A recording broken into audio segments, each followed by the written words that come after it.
കപിലവാസുദേവൻ തൻ്റെ അമ്മയായ ദേവഹൂതി ദേവിക്ക് നൽകുന്നതായ ധർമ്മോപദേശം, സാഖ്യയോഗം, ധ്യാനയോഗം തുടങ്ങിയ സകല യോഗ പദ്ധതികളെയും അമ്മയ്ക്കായി ഉപദേശിച്ച് ഒടുവിൽ ദേവഹൂതി എന്ന ആ അമ്മയോട് തന്നെ ധ്യാനിക്കാനായി ഭഗവാൻ അറിയിക്കുന്നു. ഹൃദയത്തിൽ ഭഗവാനെ ധ്യാനിച്ചു കൊണ്ടിരിക്കെ ദേവഹൂതി എന്ന ധന്യധന്യയായ ആ മാതാവ് തൻ്റെ ശരീരത്തെ ഉപേക്ഷിക്കുന്നതും മോക്ഷപദവിയെ നേടുന്നതുമായ രംഗം. ഇവിടെ ഈ ദേവഹൂതി ചരിതത്തിൽ നമുക്ക് കാണാൻ പറ്റുന്ന ഒരു വാക്ക്, ഹൃദയത്തിൽ ഭഗവാനെ വളരെ പെട്ടെന്ന് ദേവഹൂതി ധ്യാനിച്ചു എന്നാണ്. ദേവഹൂതിക്ക് ഭഗവാനെ ധ്യാനിക്കാൻ ഒരു ബുദ്ധിമുട്ടും ഉണ്ടായില്ല. എന്തേ കാരണം? സുതപ്രസന്നവതനം, തൻ്റെ മകനാണ് അല്ലേ. ധ്യാനയോഗം എന്ന ഒരധ്യായമുണ്ട്, കപില വാസുദേവൻ ഉപദേശിക്കുന്നുണ്ട്. ഭഗവാനെ ധ്യാനിക്കണം. ഇപ്പോൾ കണ്ണടച്ച് നാരായണനെ ധ്യാനിക്കാൻ പുറപ്പെട്ടാൽ എന്താ ഉണ്ടാവുക? ഇപ്പോൾ നാരായണൻ എന്ന് വിചാരിച്ച് കണ്ണടച്ചാൽ ഇപ്പോൾ കണ്ണടയ്ക്കേണ്ട സമയം.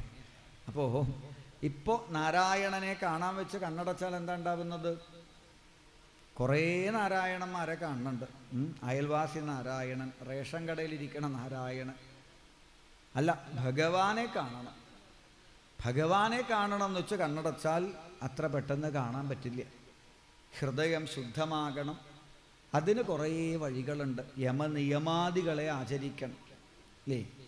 യമനിയമാദികളെ ആചരിച്ച് പ്രാണായാമത്തിൽ കൂടി ഹൃദയത്തെ ശുദ്ധീകരിച്ച് ശ്വാസഗതിയെ നിയന്ത്രിച്ച് പ്രാണ ചൈതന്യമായിരിക്കുന്ന ആ ഈശ്വരനെ ഹൃദയത്തിൽ ധ്യാനിക്കാൻ ധ്യാനയോഗം വളരെ ബുദ്ധിമുട്ടാണ്.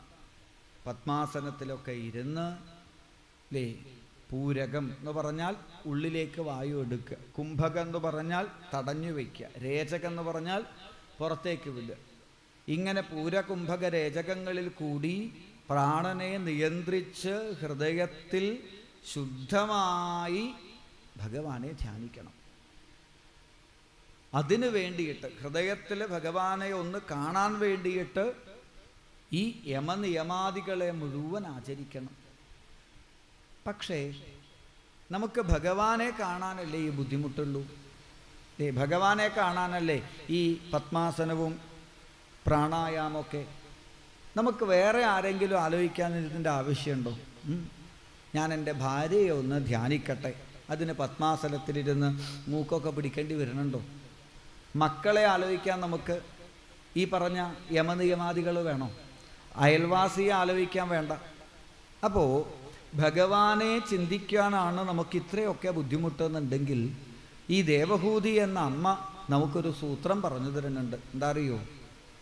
നമുക്ക് ആരെ ആലോചിക്കുമ്പോഴാണോ ഈ പറഞ്ഞ ഒരു ബുദ്ധിമുട്ടുമില്ലാതെ ഹൃദയത്തിൽ കാണാൻ പറ്റുന്നത്, അവരിലൊരാളായിട്ട് ഭഗവാനെ അങ്ങ് ചേർക്കുക.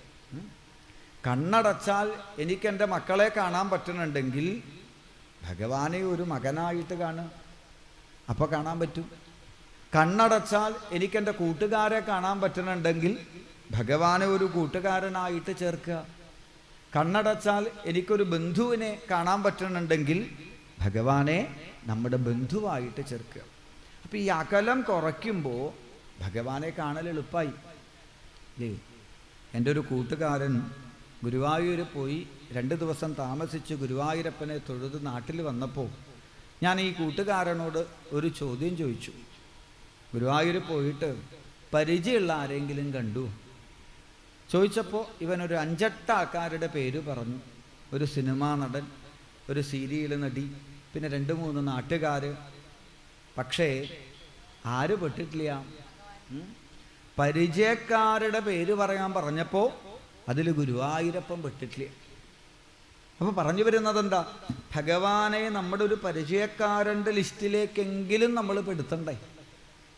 അല്ലാതെ എങ്ങനെയാ ഭഗവാനെ നമുക്ക് കാണാൻ പറ്റുക? ഇവിടെ ദേവഹൂതി എന്ന അമ്മയ്ക്ക് തൻ്റെ പുത്രനായതുകൊണ്ട് ഭഗവാനെ കാണാൻ വളരെ എളുപ്പത്തിൽ സാധിച്ചു എന്ന് വർണ്ണിച്ച് ആ പ്രകരണം അവിടെ സമർപ്പിച്ചു. പിന്നീട് ഭാഗവതത്തിലെ 4-ാമത്തെ സ്കന്ധത്തിലേക്ക് പ്രവേശിക്കുമ്പോൾ 4 കഥകളാണ് 4-ാം സ്കന്ധത്തിൽ. ധർമ്മ, അർത്ഥ, കാമ, മോക്ഷങ്ങളെ കുറിക്കുന്ന 4 കഥകൾ. അതിൽ നമ്മുടെയൊക്കെ ധർമ്മം എന്ത് എന്ന് നമ്മളെ പഠിപ്പിക്കുന്നതാണ് ദക്ഷയാഗം എന്ന ചരിത്രം. ഈ പ്രപഞ്ചത്തിൽ എല്ലാ ജീവജാലങ്ങൾക്കും അവരവരുടേതായ ധർമ്മമുണ്ട്. അല്ലെങ്കിൽ ഈ പ്രപഞ്ചം ഇങ്ങനെ നിലനിൽക്കുന്നത് തന്നെ ധർമ്മം എന്നുള്ള ഒന്നുള്ളത് കൊണ്ടാണ് അല്ലേ? ധാരയതി, ധാരണാൽ എന്നൊക്കെയാണ് ധർമ്മം എന്ന വാക്കിന് മഹാത്മാക്കൾ അർത്ഥം പറയുന്നത്. യാതൊന്നിനാലാണോ ഈ പ്രപഞ്ചം നിലനിൽക്കുന്നത് അതിനെയാണ് ധർമ്മം എന്ന് വിളിക്കുക അല്ലേ? ഒന്ന് ആലോചിച്ച് നോക്കൂ. ഇപ്പോൾ ഈ ലോകത്തിൽ കുറച്ചെങ്കിലും സമാധാനം നമുക്ക് കിട്ടണത് എന്തുകൊണ്ടാണ്? കുറേ ആൾക്കാർ ധർമ്മബോധത്തോട് ചിന്തിക്കുന്നത് കൊണ്ടാണ് അല്ലേ? അങ്ങനെ ചെയ്യാൻ പാടില്ല, ഇങ്ങനെയാണ് ചെയ്യേണ്ടത്, ഇത് ചെയ്യുന്നത് ശരിയല്ല എന്ന ഒരു വേർതിരിവുള്ള കുറച്ച് ചിന്തിക്കണ കുറച്ചെങ്കിലും ആൾക്കാർ ഈ ലോകത്തുള്ളത് കൊണ്ടല്ലേ ഈ ലോകത്തിലിപ്പോൾ ഇത്രയെങ്കിലും സമാധാനം. അല്ല, നമ്മളിപ്പോൾ പേപ്പറിലും ടി വിയിലൊക്കെ കാണുന്ന പോലെ എന്തും തോന്നണത് പോലെ ചെയ്യാം എന്ന് എല്ലാവരും വിചാരിച്ചിറങ്ങിയാലോ പിന്നെ ലോകമുണ്ടോ അല്ലേ? അപ്പോൾ നമ്മളൊക്കെ ഈ ലോകത്തിൽ നിലനിൽക്കുന്നത് ഈ പ്രപഞ്ചത്തിൽ ആരൊക്കെയോ ധർമ്മം ചെയ്യുന്നതിൻ്റെ ഫലമാണ്. ഇപ്പോൾ സൂര്യൻ്റെ ധർമ്മം കൃത്യമായിട്ട് ചെയ്യുന്നത് കൊണ്ടാണ് ഈ ഭൂമിയിൽ ജീവൻ്റെ തുടിപ്പിങ്ങനെ നിലനിൽക്കുന്നത്. സൂര്യന് തോന്നുകയാണ് ഒരു ദിവസം, ഞാൻ എന്തിനാ ഇവർക്ക് വെറുതെ വെളിച്ചം കാണിച്ചു കൊടുക്കണത് എന്ന് വിചാരിച്ച് ഒരിക്കൽ സൂര്യൻ തൻ്റെ ധർമ്മം ചെയ്യാണ്ടിരുന്നാലോ, അല്ലെങ്കിൽ സൂര്യൻ ഒരു ദിവസം നമ്മുടെ അടുത്തേക്ക് വന്നാലോ പിന്നെ നമ്മൾ ബാക്കിയുണ്ടോ? ഇല്ല. കുറേ സമയം ഇങ്ങനെ ഇരിക്കുമ്പോൾ നമുക്ക് തോന്നണില്ലേ ഒന്ന് ഇളകിയിരിക്കണമെന്ന്? ഭൂമിക്കൊരു ദിവസം തോന്നുകയാണ് ഒന്ന് ഇളകിയേക്കാം എന്ന് വിചാരിച്ച് ഭൂമി അങ്ങ് ഇളകിയാലോ പിന്നെ നമ്മൾ ബാക്കിയുണ്ടോ? ഇല്ല.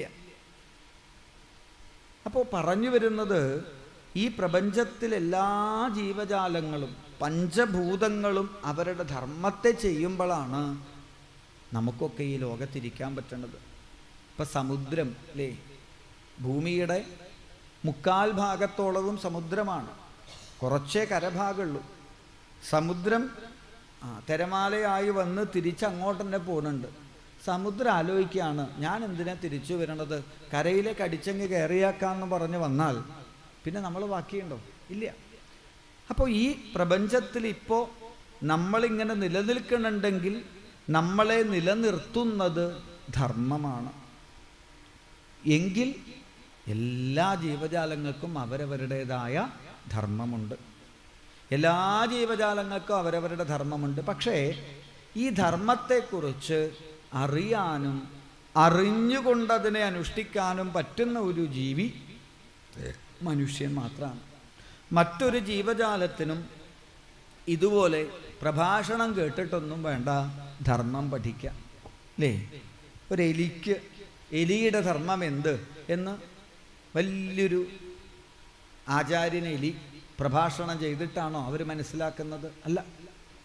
ഒരു പൂച്ചകളുടെ ധർമ്മം എന്ന് പറഞ്ഞിട്ടൊരു പുസ്തകമുണ്ടോ? ഇല്ല. അപ്പോൾ മറ്റൊരു ജീവജാലത്തിനും ധർമ്മത്തെക്കുറിച്ച് പുറമേ നിന്ന് അറിയേണ്ട ആവശ്യമില്ല. എല്ലാ ജീവജാലങ്ങൾക്കും ഓൾറെഡി ജനിക്കുമ്പോൾ തന്നെ അവരുടെ ധർമ്മം അവരുടെ മസ്തിഷ്കത്തിലുണ്ട്. ഒരു നായയ്ക്ക് എങ്ങനെ കരയണം, എങ്ങനെ നിൽക്കണം, എങ്ങനെ കിടക്കണം എന്നൊക്കെ ആരും പറഞ്ഞു കൊടുക്കേണ്ട, അത് പഠിക്കണുണ്ട് തനിയെ. ഇതുപോലെ മനുഷ്യനാവില്ല. മനുഷ്യൻ ഈ ലോകത്തിൽ ധർമ്മത്തെ അറിയാനുള്ള വിശേഷ ബുദ്ധിയോടുകൂടിയാണ് ജനിച്ചത്. ആ ധർമ്മത്തെ ഗുരുനാഥന്മാരിൽ കൂടി, ഗ്രന്ഥങ്ങളിൽ കൂടി, അനുഭവങ്ങളിൽ കൂടിയിട്ട് പഠിക്കാൻ മനുഷ്യനെ സാധിക്കും. അപ്പം അത്രയ്ക്ക് ശ്രേഷ്ഠമായ ഈ മനുഷ്യജന്മത്തിൽ നമ്മൾ ചെയ്യേണ്ട ഏറ്റവും വലിയ ധർമ്മം ഈശ്വരനോട് നന്ദിയുള്ളവരായി ജീവിക്കുക അല്ലേ? ഭഗവാനെ വന്ദിക്കുക എന്നുള്ളതാണ്. കാരണം നമ്മൾ ഭഗവാന്റെ മുൻപിൽ ഒരിക്കലും അഹങ്കരിച്ചാൽ ഒരിക്കലും നമ്മുടെ അഹങ്കാരം നിലനിൽക്കുന്നതല്ല അല്ലേ. നമുക്ക് എന്ത് വെച്ചിട്ടാണ് ഇവിടെ അഹങ്കരിക്കാൻ പറ്റുക? സമ്പത്ത് വെച്ചിട്ടാണോ, സൗന്ദര്യം വെച്ചിട്ടാണോ, ബുദ്ധി വെച്ചിട്ടാണോ, ഓർമ്മ വെച്ചിട്ടാണോ? അല്ല. ഇതൊക്കെ ഒരു കാലം കഴിയുമ്പോൾ പതുക്കെ നമ്മളിൽ നിന്ന് അകന്നു പോവുമെന്നിരിക്കെ ഭഗവാന്റെ മുൻപിൽ അഹങ്കരിക്കരുതേ. ഭഗവാനെ വന്ദിക്കൂ. ഇനി വന്ദിച്ചിട്ടില്ലെങ്കിലും കുഴപ്പമില്ല, നിന്ദിക്കാതെ ഇരുന്നാൽ മതിയെന്ന. ഭഗവാനെ വന്ദിച്ചില്ലെങ്കിലും കുഴപ്പമില്ല, നിന്ദിക്കാണ്ടിരിക്കുക. ഭഗവാന്റെ മുമ്പിൽ പോയി ഒരാൾ അഹങ്കരിക്കണമെന്ന് വെച്ചാൽ ഇതുപോലെ ഒരു വിഡ്ഢിത്തം വേറെയില്ല എന്നാ അല്ലേ. ഭഗവാന്റെ മുമ്പിൽ ചെന്ന ഒരാൾ അഹങ്കരിക്കണമെങ്കിൽ ശ്രീരാമകൃഷ്ണ പരമഹംസർ പറയും അത് ഏതുപോലെയെന്ന്. ഒരു തവളയ്ക്ക് 25 പൈസ വീണ് കിട്ടി. 25 പൈസ എടുക്കണില്ല എന്നുള്ള കാര്യമൊന്നും തവള അറിയണില്ലല്ലോ. തവളയ്ക്ക് വലിയ സന്തോഷമായി 25 പൈസ കിട്ടിയപ്പോൾ. തവള അത് കടിച്ച് തൻ്റെ മാളത്തിൽ, തൻ്റെ പൊത്തിൽ കൊണ്ടുപോയി വച്ച് ആ പൊത്തിൻ്റെ മുമ്പിൽ ഇങ്ങനെ നിൽക്കുകയാണ്. ഇനിയിപ്പോൾ ആരുടെയെങ്കിലും മുമ്പിൽ ഈ അഹങ്കാരം ഒന്ന് കാണിക്കണ്ടേ, 25 പൈസ കിട്ടിയില്ലേ. അപ്പോഴാണത്രേ ഒരു വലിയ മദയാന അങ്ങോട്ട് വരുന്നത്. ഈ ആന വരുന്ന സമയത്ത് ഈ തവള ആന വരുന്ന വഴിയിൽ നിന്ന് 4 കാല് നിലത്ത് കുത്തി നിവർന്ന് നിന്നിട്ട് ആനയോട് ചോദിക്കുകയാണ്, അഹങ്കാരി, എൻ്റെ വീട്ടിൻ്റെ മുമ്പിൽ കൂടി പോവാൻ നിനക്ക് എങ്ങനെ ധൈര്യം വന്നു? ലേ, തുമ്പിക്കൈ വെച്ച് ആന ഒന്ന് തുമ്മിയാ മതി, ഇവൻ അപ്പുറത്തെ പറമ്പിൽ കിടക്കും. ഇത്രയും വലിയ ആനയുടെ മുൻപിൽ ഈ തവളയ്ക്ക് ഇങ്ങനെ നിവർന്നു നിന്ന് അഹങ്കാരം ചോദിക്കാൻ തോന്നിയെന്നുണ്ടെങ്കിൽ എന്താ കാരണം? 25 പൈസ ഉണ്ട് എന്നുള്ളതാ. ഇതുപോലെ ഭഗവാന്റെ മുമ്പിൽ ചെന്ന് നമ്മൾ അഹങ്കരിക്കണമെങ്കിൽ അത്രയേ ഉള്ളൂ എന്ന് കാണിച്ചു തരാനാണ് ദക്ഷയാഗം എന്ന കഥ പറയണത്. അപ്പം ഭഗവാനെ വന്ദിക്കലാണ് നമ്മുടെ ധർമ്മം. ഇനി വന്ദിച്ചില്ലെങ്കിലും നിന്ദിക്കാതിരിക്കൂ. ഇനി ഭഗവാനെ നിന്ദിച്ചാൽ ഭഗവാന് വല്ല കുഴപ്പമുണ്ടോ? ഇല്ല. അതിൻ്റെ ഫലം നിന്ദിച്ചവര് അനുഭവിക്കേണ്ടി വരും എന്ന് കാണിച്ചു തരുന്നതാണ് ചതുർത്ഥ സ്കന്ധത്തിലെ 1-ാമത്തെ പ്രകരണം ദക്ഷയാഗം. സ്വായംഭൂമനുവിൻ്റെ പ്രസൂതി എന്ന മകളെ ദക്ഷപ്രജാപതി വിവാഹം ചെയ്തു. മനുപുത്രിയായ പ്രസൂതിയെ ദക്ഷപ്രജാപതി വിവാഹം ചെയ്തു. അതിൽ അദ്ദേഹത്തിന് 16 പെൺകുട്ടികളുണ്ടായി. 13 പെൺകുട്ടികളെ ധർമ്മദേവൻ വിവാഹം ചെയ്തു. ധർമ്മദേവൻ വിവാഹം ചെയ്ത ദക്ഷപുത്രികളിൽ മൂർത്തി എന്ന ഭാര്യയിൽ ഭഗവാൻ നരനാരായണ മൂർത്തികളായിട്ട് അവതരിച്ചു. ഇവിടെ സഹസ്രകവചൻ എന്നൊരു അസുരനുണ്ടായിരുന്നു അത്രേ അന്നത്തെ കാലത്ത്. 1000 വർഷം തപസ്സും 1000 വർഷം യുദ്ധവും ചെയ്ത് ഈ സഹസ്രകവചൻ്റെ ഓരോ കവചങ്ങളായി നശിപ്പിച്ച് അദ്ദേഹത്തെ വധിച്ചു നരനാരായണ മൂർത്തികൾ. അങ്ങനെ 13 പെൺകുട്ടികളെ ദക്ഷപ്രജാപതി ധർമ്മദേവന് വിവാഹം ചെയ്തു കൊടുത്തു എന്ന് സൂചിപ്പിച്ച് ദക്ഷൻ്റെ 14-ാമത്തെ മകളാണ് സ്വാഹാദേവി. ദക്ഷൻ്റെ പുത്രിയുടെ പേരാണ് സ്വാഹ. ഈ സ്വാഹാദേവിയെ അഗ്നിദേവൻ വിവാഹം ചെയ്തു.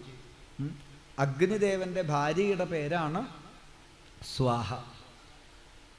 അതുകൊണ്ടാണ് ഈ ഹോമം ഒക്കെ ചെയ്യുന്ന സമയത്ത് അഗ്നിയിലേക്ക് ഹോമിക്കുമ്പോൾ മന്ത്രമൊക്കെ ചൊല്ലിയാൽ പോരാ, മന്ത്രത്തിൻ്റെ അവസാനം സ്വാഹ കെട്ടിയോളുടെ പേരും കൂടെ കൂട്ടി പറഞ്ഞാലേ അഗ്നിദേവൻ വാ തുറക്കുള്ളൂ.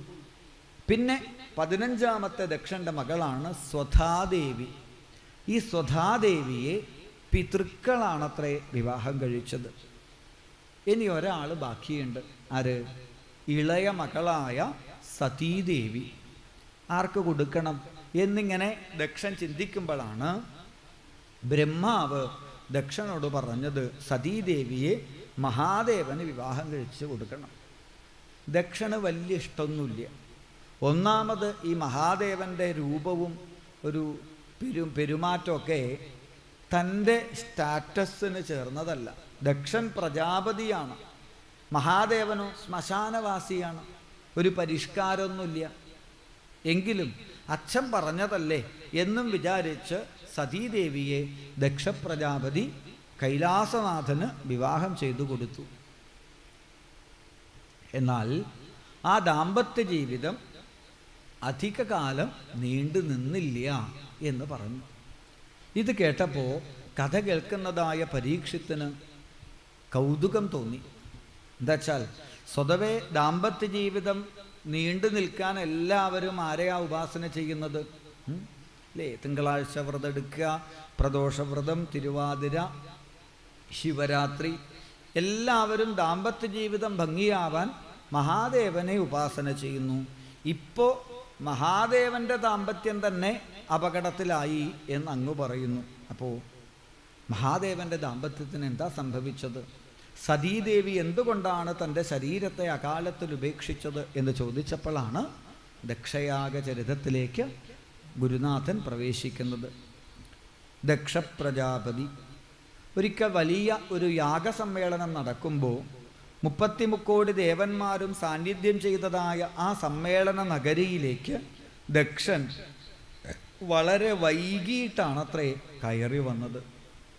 അതെന്താ വൈകിട്ട് കയറി വരാൻ കാരണം എന്നാണെങ്കിൽ, നേരത്തെ പോയാൽ തനിക്ക് വിലയുണ്ടാവില്ല എന്നൊരു തോന്നൽ അല്ലേ? ഇപ്പോൾ വൈകുന്നേരം 5 മണിക്ക് ഉദ്ഘാടനം, 10 മണിക്ക് ഉദ്ഘാടകൻ ഇവിടെ വന്നിരുന്നാൽ നമുക്ക് തന്നെ തോന്നും ഇയാൾക്ക് വൈകുന്നേരം വന്നാൽ പോരെ. അപ്പോൾ നേരത്തെ പോയാൽ ഒരു വിലയുണ്ടാവില്ല എന്ന് കരുതി വളരെ വൈകിട്ടാണ് ദക്ഷൻ യാഗശാലയിലേക്ക് പ്രവേശിച്ചത്. ദക്ഷൻ അങ്ങോട്ട് കയറിയതും എല്ലാവരും ദക്ഷനെ എഴുന്നേറ്റ് നിന്ന് ബഹുമാനിച്ചു. ഇവിടെയാണ് ദുഷ്ടന്മാരുടെ ഒരു സ്വഭാവം. ഇത്രയും ആൾക്കാർ തന്നെ എഴുന്നേറ്റ് നിന്ന് ബഹുമാനിച്ചുവല്ലോ എന്നല്ല ദക്ഷന് തോന്നിയത്, ഇനി ആരെങ്കിലും എഴുന്നേക്കാൻ ബാക്കിയുണ്ടോന്നാ. നോക്കിയപ്പോൾ ഒരു 2 ആൾക്കാർ അവിടെ ഇരിക്കുന്നുണ്ട്. അതിലൊന്ന് തൻ്റെ അച്ഛൻ ബ്രഹ്മാവ് അല്ലേ? അച്ഛൻ എഴുന്നേക്കണം എന്നുള്ളത് പോട്ടെ, അവിടെ ഇരിക്കട്ടെ. അതിനപ്പുറത്തിരിക്കുന്ന ആളെ കണ്ടപ്പോൾ ദക്ഷന് സഹിച്ചില്ല. തൻ്റെ മകളുടെ ഭർത്താവാ, തന്നെ കാല് കഴുകിച്ച് കൂട്ടിക്കൊണ്ടുവന്ന് ഇരുത്താൻ കടമയുള്ള ആളാ. നിറഞ്ഞ സഭയിൽ വെച്ച് ദക്ഷൻ എല്ലാവരോടുമായിട്ട് വിളിച്ചു പറഞ്ഞു, നിങ്ങളൊക്കെ ഇങ്ങോട്ട് ഞാൻ കയറി വന്നപ്പോൾ എന്നെ എഴുന്നേറ്റ് നിന്ന് ബഹുമാനിച്ചു, പക്ഷേ എഴുന്നേൽക്കാത്ത ഒരാൾ നിങ്ങളുടെ ഇടയിലുണ്ട്. ഞാനൊരു കുറ്റം പറയല്ല എന്ന് ദക്ഷൻ പറഞ്ഞപ്പോൾ തന്നെ കുറേ ആൾക്കാർ ചെവിയൊക്കെ തുടച്ച് റെഡിയായിരുന്നു. എന്തിന്? കുറ്റം കേൾക്കാൻ വേണ്ടിയിട്ട് അല്ലേ? കാരണം ഈ കുറ്റം പറയുന്ന ആൾക്കാർ ആദ്യം എന്താ നമ്മളോട് പറയാം? ആരെങ്കിലും നമ്മുടെ അടുത്ത് വന്നിട്ട് ഞാനൊരു കുറ്റം പറയല്ല കേട്ടോ എന്ന് പറഞ്ഞാൽ അപ്പം ഉറപ്പിക്കാം, ഇയാളിപ്പോൾ ഒരു കുറ്റം പറയണുണ്ടെന്ന്. എല്ലാവരും കേട്ടു നിൽക്കെ ദക്ഷൻ പറഞ്ഞു, എന്നെ കണ്ടിട്ടും എഴുന്നേൽക്കാത്ത ഒരാൾ നിങ്ങളുടെ ഇടയിലുണ്ട്. അതാരാണെന്നൊന്നും ഞാൻ പറയില്ല. അവൻ കുളിക്കില്ല. ഇനി കുളിച്ചാൽ തന്നെ ശരീരത്തിൽ ചിതാഭസ്മകൃതസ്നാന പ്രേതസ്രംസ്തിഭൂഷണ ശിവാപദേശോഹ്യ ശിവോ മത്തോ മത്തജനപ്രിയ. കുളിച്ചു കഴിഞ്ഞാൽ തന്നെ ഇവൻ ശരീരത്തിൽ ചിതാഭസ്മകൃതസ്നാന. നമുക്കൊക്കെ സ്വതവേ മരണം എന്ന് കേട്ടാൽ തന്നെ പകുതി മരിക്കും. മരിച്ചാൽ കൊണ്ടുപോയി ദഹിപ്പിക്കണ സ്ഥലം ശ്മശാനം ചുടല. ആരെങ്കിലും വൈകുന്നേരം കാറ്റുകൊള്ളാൻ അവിടെ പോയി ഇരിക്കുമോ? ഇല്ല. സ്വതവേ നമ്മൾ ശ്മശാനം അവിടെ ഉണ്ടെന്ന് കണ്ടാൽ അർജുന ഫൽഗുനോ ജിഷ്ണു എന്ന് തുടങ്ങും. എന്നാൽ ഇവൻ അധികവും ശ്മശാനത്തിലാണ് താമസം. എന്നിട്ട് എന്താ ചെയ്യാന്നറിയോ? അവിടെ ദഹിച്ചു കൊണ്ടിരിക്കുന്നതായ ശവഭസ്മമെടുത്ത് ശരീരം മുഴുവൻ ധരിക്കും. പിന്നെയോ വല്ല കാളത്തോലോ പുലിത്തോലോ അല്പമായിട്ട് ധരിക്കും. ശരീരം മുഴുവൻ പാമ്പുകളെ ചുറ്റിവയ്ക്കും എന്നൊക്കെ ദക്ഷനങ്ങ് ശകാരിച്ചപ്പോൾ മഹാദേവൻ തലതാഴ്ത്തിയിരുന്നു. എന്നാൽ ശിവഭൂതഗണങ്ങളിൽ ശ്രേഷ്ഠനായ നന്ദീശ്വരന് സഹിച്ചില്ല. തൻ്റെ യജമാനനെ, തൻ്റെ മഹാപ്രഭുവിനെ നിന്ദിച്ചതായ ദക്ഷന് ആടിൻ്റെ തലവെച്ച് നടക്കാൻ ഇടവരട്ടെ ഭവസ്ത്വജമുഖം ശിരഃ എന്ന് നന്ദീശ്വരൻ ശപിച്ചു. ഇവിടെ ദക്ഷൻ ഒരു നിയമം പാസാക്കി. എന്താ നിയമം? ഇനി ഒരാളും യാഗശാലയിലേക്ക് ശിവനെ ക്ഷണിക്കരുത്. അതോടുകൂടി ലോകത്തിൽ ആരും യാഗം ചെയ്യണ്ടെന്ന് വെച്ചു. കാരണം എന്താ? യാഗം ചെയ്താൽ മഹാദേവനെ നിന്ദിക്കേണ്ടി വരും. മഹാദേവനെ വന്ദിക്കാതെ ഒരു യാഗം ചെയ്യാൻ ആരും തയ്യാറായില്ല. അപ്പോഴാണ് ദക്ഷൻ തന്നെ മനഃപൂർവം ഒരു യാഗം തീരുമാനിക്കുന്നത്. അതാണ് ദക്ഷയാഗം. ഡേറ്റൊക്കെ തീരുമാനിച്ചു, സകല സ്ഥലത്തേക്കും ആൾക്കാരെ ക്ഷണിച്ചു. എന്നാൽ കൈലാസത്തിലേക്ക് മാത്രം അറിയിച്ചില്ല. സതീദേവി അറിഞ്ഞു. ആകാശത്തുകൂടി തൻ്റെ സഹോദരിമാര് അച്ഛൻ്റെ യാഗത്തിന് പോകുന്ന കാഴ്ച കണ്ടപ്പോൾ സതീദേവിക്കും അച്ഛൻ നടത്തുന്ന യാഗത്തിന് പോകണം എന്ന് അതിയായ മോഹമുണ്ടായി. അങ്ങനെ അച്ഛനോട് അനുവാദം ചോദിക്കാൻ, ഭർത്താവിനോട് മഹാദേവനോട് അനുവാദം ചോദിക്കാൻ വേണ്ടി സതീദേവി വരികയാണ്. ലളിതാംബികയായി പുഞ്ചിരിച്ചുകൊണ്ടാണ് സതീദേവി മഹാദേവൻ്റെ അരികിലേക്ക് വരുന്നത്. ഭാര്യ ചിരിച്ചുകൊണ്ട് വരുന്നത് കണ്ടപ്പോൾ തന്നെ മഹാദേവന് മനസ്സിലായി. എന്ത് മനസ്സിലായി? ഭാര്യ ചിരിച്ചുകൊണ്ട് വരുന്നത് എപ്പോഴാണ്? എന്തെങ്കിലും ഒരു ആവശ്യം പറയാനാവും. അടുത്ത് വന്നിരുന്ന് മഹാദേവനോട് പറഞ്ഞു, മഹാദേവ, എത്ര ആൾക്കാരാ ആകാശത്തു കൂടി പോണത് കണ്ടില്ലേ? ഇവരൊക്കെ എങ്ങോട്ടാ പോണത് എന്നറിയോ? മഹാദേവൻ ചോദിച്ചു, എങ്ങോട്ടാ പോകുന്നത്? യജ്ഞമഹോത്സവ കില, വലിയ ഒരു യജ്ഞമഹോത്സവം നടക്കുന്നുണ്ട്. അതാരാ നടത്തുന്നത് എന്നറിയോ? ആരാ നടത്തുന്നത്? തേ ശ്വശുരഃ. അല്ലേ, സതീദേവിയുടെ സൂത്രതാണ്. എൻ്റെ അച്ഛൻ എന്ന് പറഞ്ഞില്ല, പിന്നെയോ അങ്ങയുടെ ഭാര്യയുടെ അച്ഛൻ ഒരു യാഗം നടത്തുന്നുണ്ട്. അതെന്താ അങ്ങനെ പറയാൻ കാരണം? എൻ്റെ അച്ഛനൊരു യാഗം നടത്തുന്നു എന്ന് പറഞ്ഞാൽ ചിലപ്പോൾ മഹാദേവൻ പറയും, എന്നാ പിന്നെ നീ പോയിക്കോളൂ എന്ന്. അതല്ല, എന്തായാലും അങ്ങ് കൂടി വരണം, നമുക്ക് ആ യാഗത്തിന് പോകണം. ഭാര്യയുടെ ഗൃഹത്തിലേക്ക്, ഗുരുനാഥൻ്റെ ഗൃഹത്തിലേക്ക്, സുഹൃത്തുക്കളുടെ ഗൃഹത്തിലേക്കൊന്നും ക്ഷണിക്കണമെന്നില്ല, അറിഞ്ഞാൽ പോണമെന്നാ. അല്ലേ, ചില ആൾക്കാരുടെ ഗൃഹത്തിലേക്ക് നമ്മൾ ക്ഷണിച്ചിട്ടില്ലെങ്കിലും നമുക്ക് പോവാം. അത് അവർക്ക് സാധാരണ കിട്ടുന്നതിനേക്കാൾ കൂടുതൽ സന്തോഷമാവും. അല്ലേ, ഞാൻ ക്ഷണിക്കാൻ വിട്ടു എന്നാലും നീ വന്നുവല്ലോ എന്ന് സന്തോഷം കൂടും. അതുകൊണ്ട് നമുക്ക് എന്തായാലും പോവാം. പിന്നെ അച്ഛൻ ചിലപ്പോൾ കത്തയച്ചിട്ടൊക്കെ ഉണ്ടാവും. ഏതെങ്കിലും ഒരു പോസ്റ്റ്മാൻ കൊണ്ടുതരുമോ കത്ത്? അല്ലേ, കൈലാസത്തിൽ 24,000 അടി ഉയരത്തിലാണ് കൈലാസപർവ്വതം.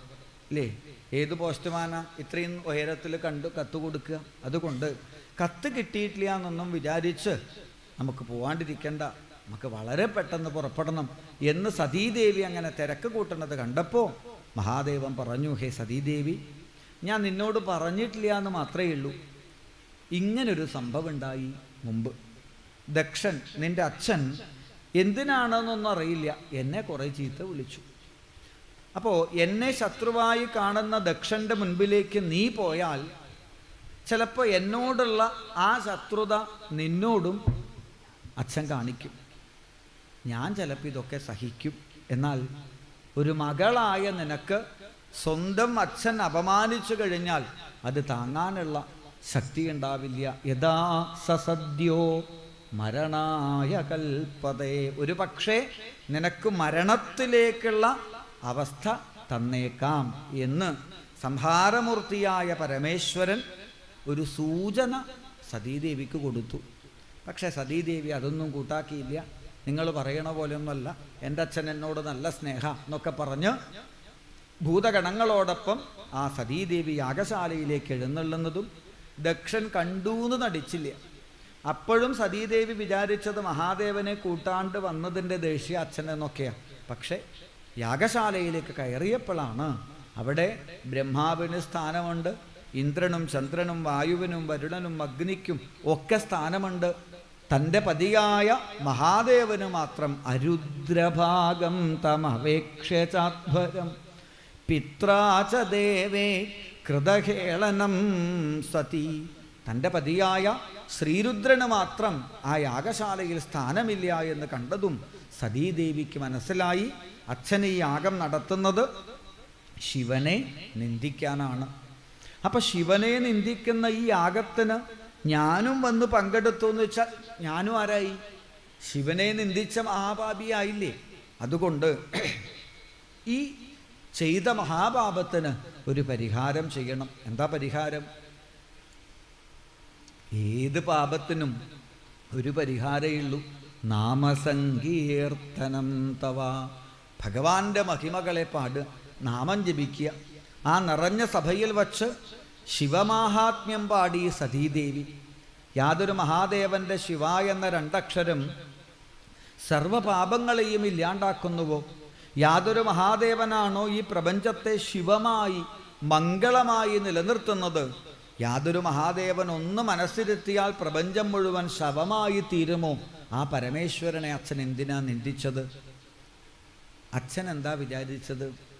എല്ലാവരുടെയും മുമ്പിൽ വെച്ച് മഹാദേവനെ ചീത്ത വിളിക്കുമ്പോൾ തല താഴ്ത്തിയിരുന്നത് പേടിച്ചിട്ടാണ് എന്ന് വിചാരിച്ചുവോ? അന്ന് മഹാദേവൻ ഒന്നച്ഛനെ നോക്കി കണ്ണു തുറന്നിരുന്നെങ്കിൽ അന്ന് സന്ധ്യയ്ക്ക് വെള്ളം കൂട്ടി തൊടാനുള്ളതേ ഉള്ളൂ അച്ഛൻ. പക്ഷേ അത് മഹാദേവൻ ചെയ്തില്ല. കാരണം കാരുണ്യ സ്വരൂപനാണ്. ബ്രഹ്മാദി ദേവന്മാര്, ശ്രീപത്മനാഭൻ പോലും നിത്യം പുഷ്പാഞ്ജലി ചെയ്യുന്നത് എൻ്റെ പതിയായ പരമേശ്വരനെയാണെങ്കിൽ ആ മഹാദേവനെ അച്ഛൻ നിന്ദിച്ചതൊരിക്കലും നന്നായില്ല.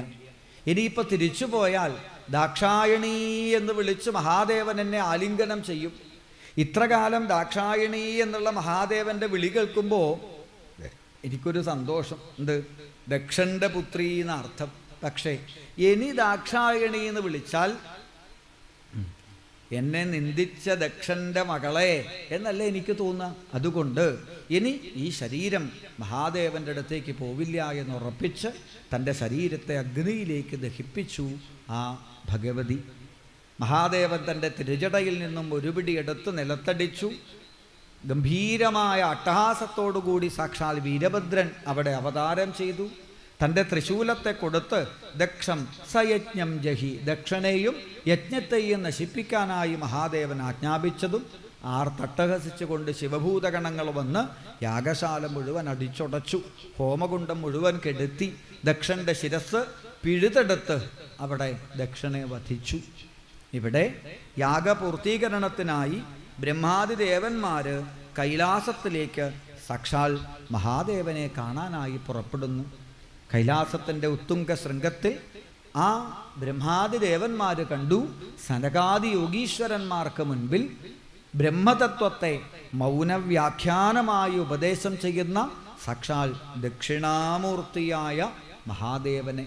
അല്ലേ, ആദിഗുരുവാണ്, ആദിയോഗിയാണ് പരമേശ്വരൻ. ഗുരുപരമ്പരയെ നമ്മൾ സ്മരിക്കുന്നത് സദാശിവ സമാരംഭാം, ആ മഹാദേവനിൽ നിന്നാണെങ്കിൽ ബ്രഹ്മതത്വത്തെ ഉപദേശിക്കുന്ന ആ ദക്ഷിണാമൂർത്തി ഭാവത്തിൽ ശോഭിക്കുന്ന പരമേശ്വരനെ കണ്ടു. എല്ലാവരും നമസ്കരിച്ച് സ്തുതിച്ചപ്പോൾ മഹാദേവൻ ദക്ഷന് ഒരാടിൻ്റെ തല അവിടെ വച്ചു കൊടുത്തു.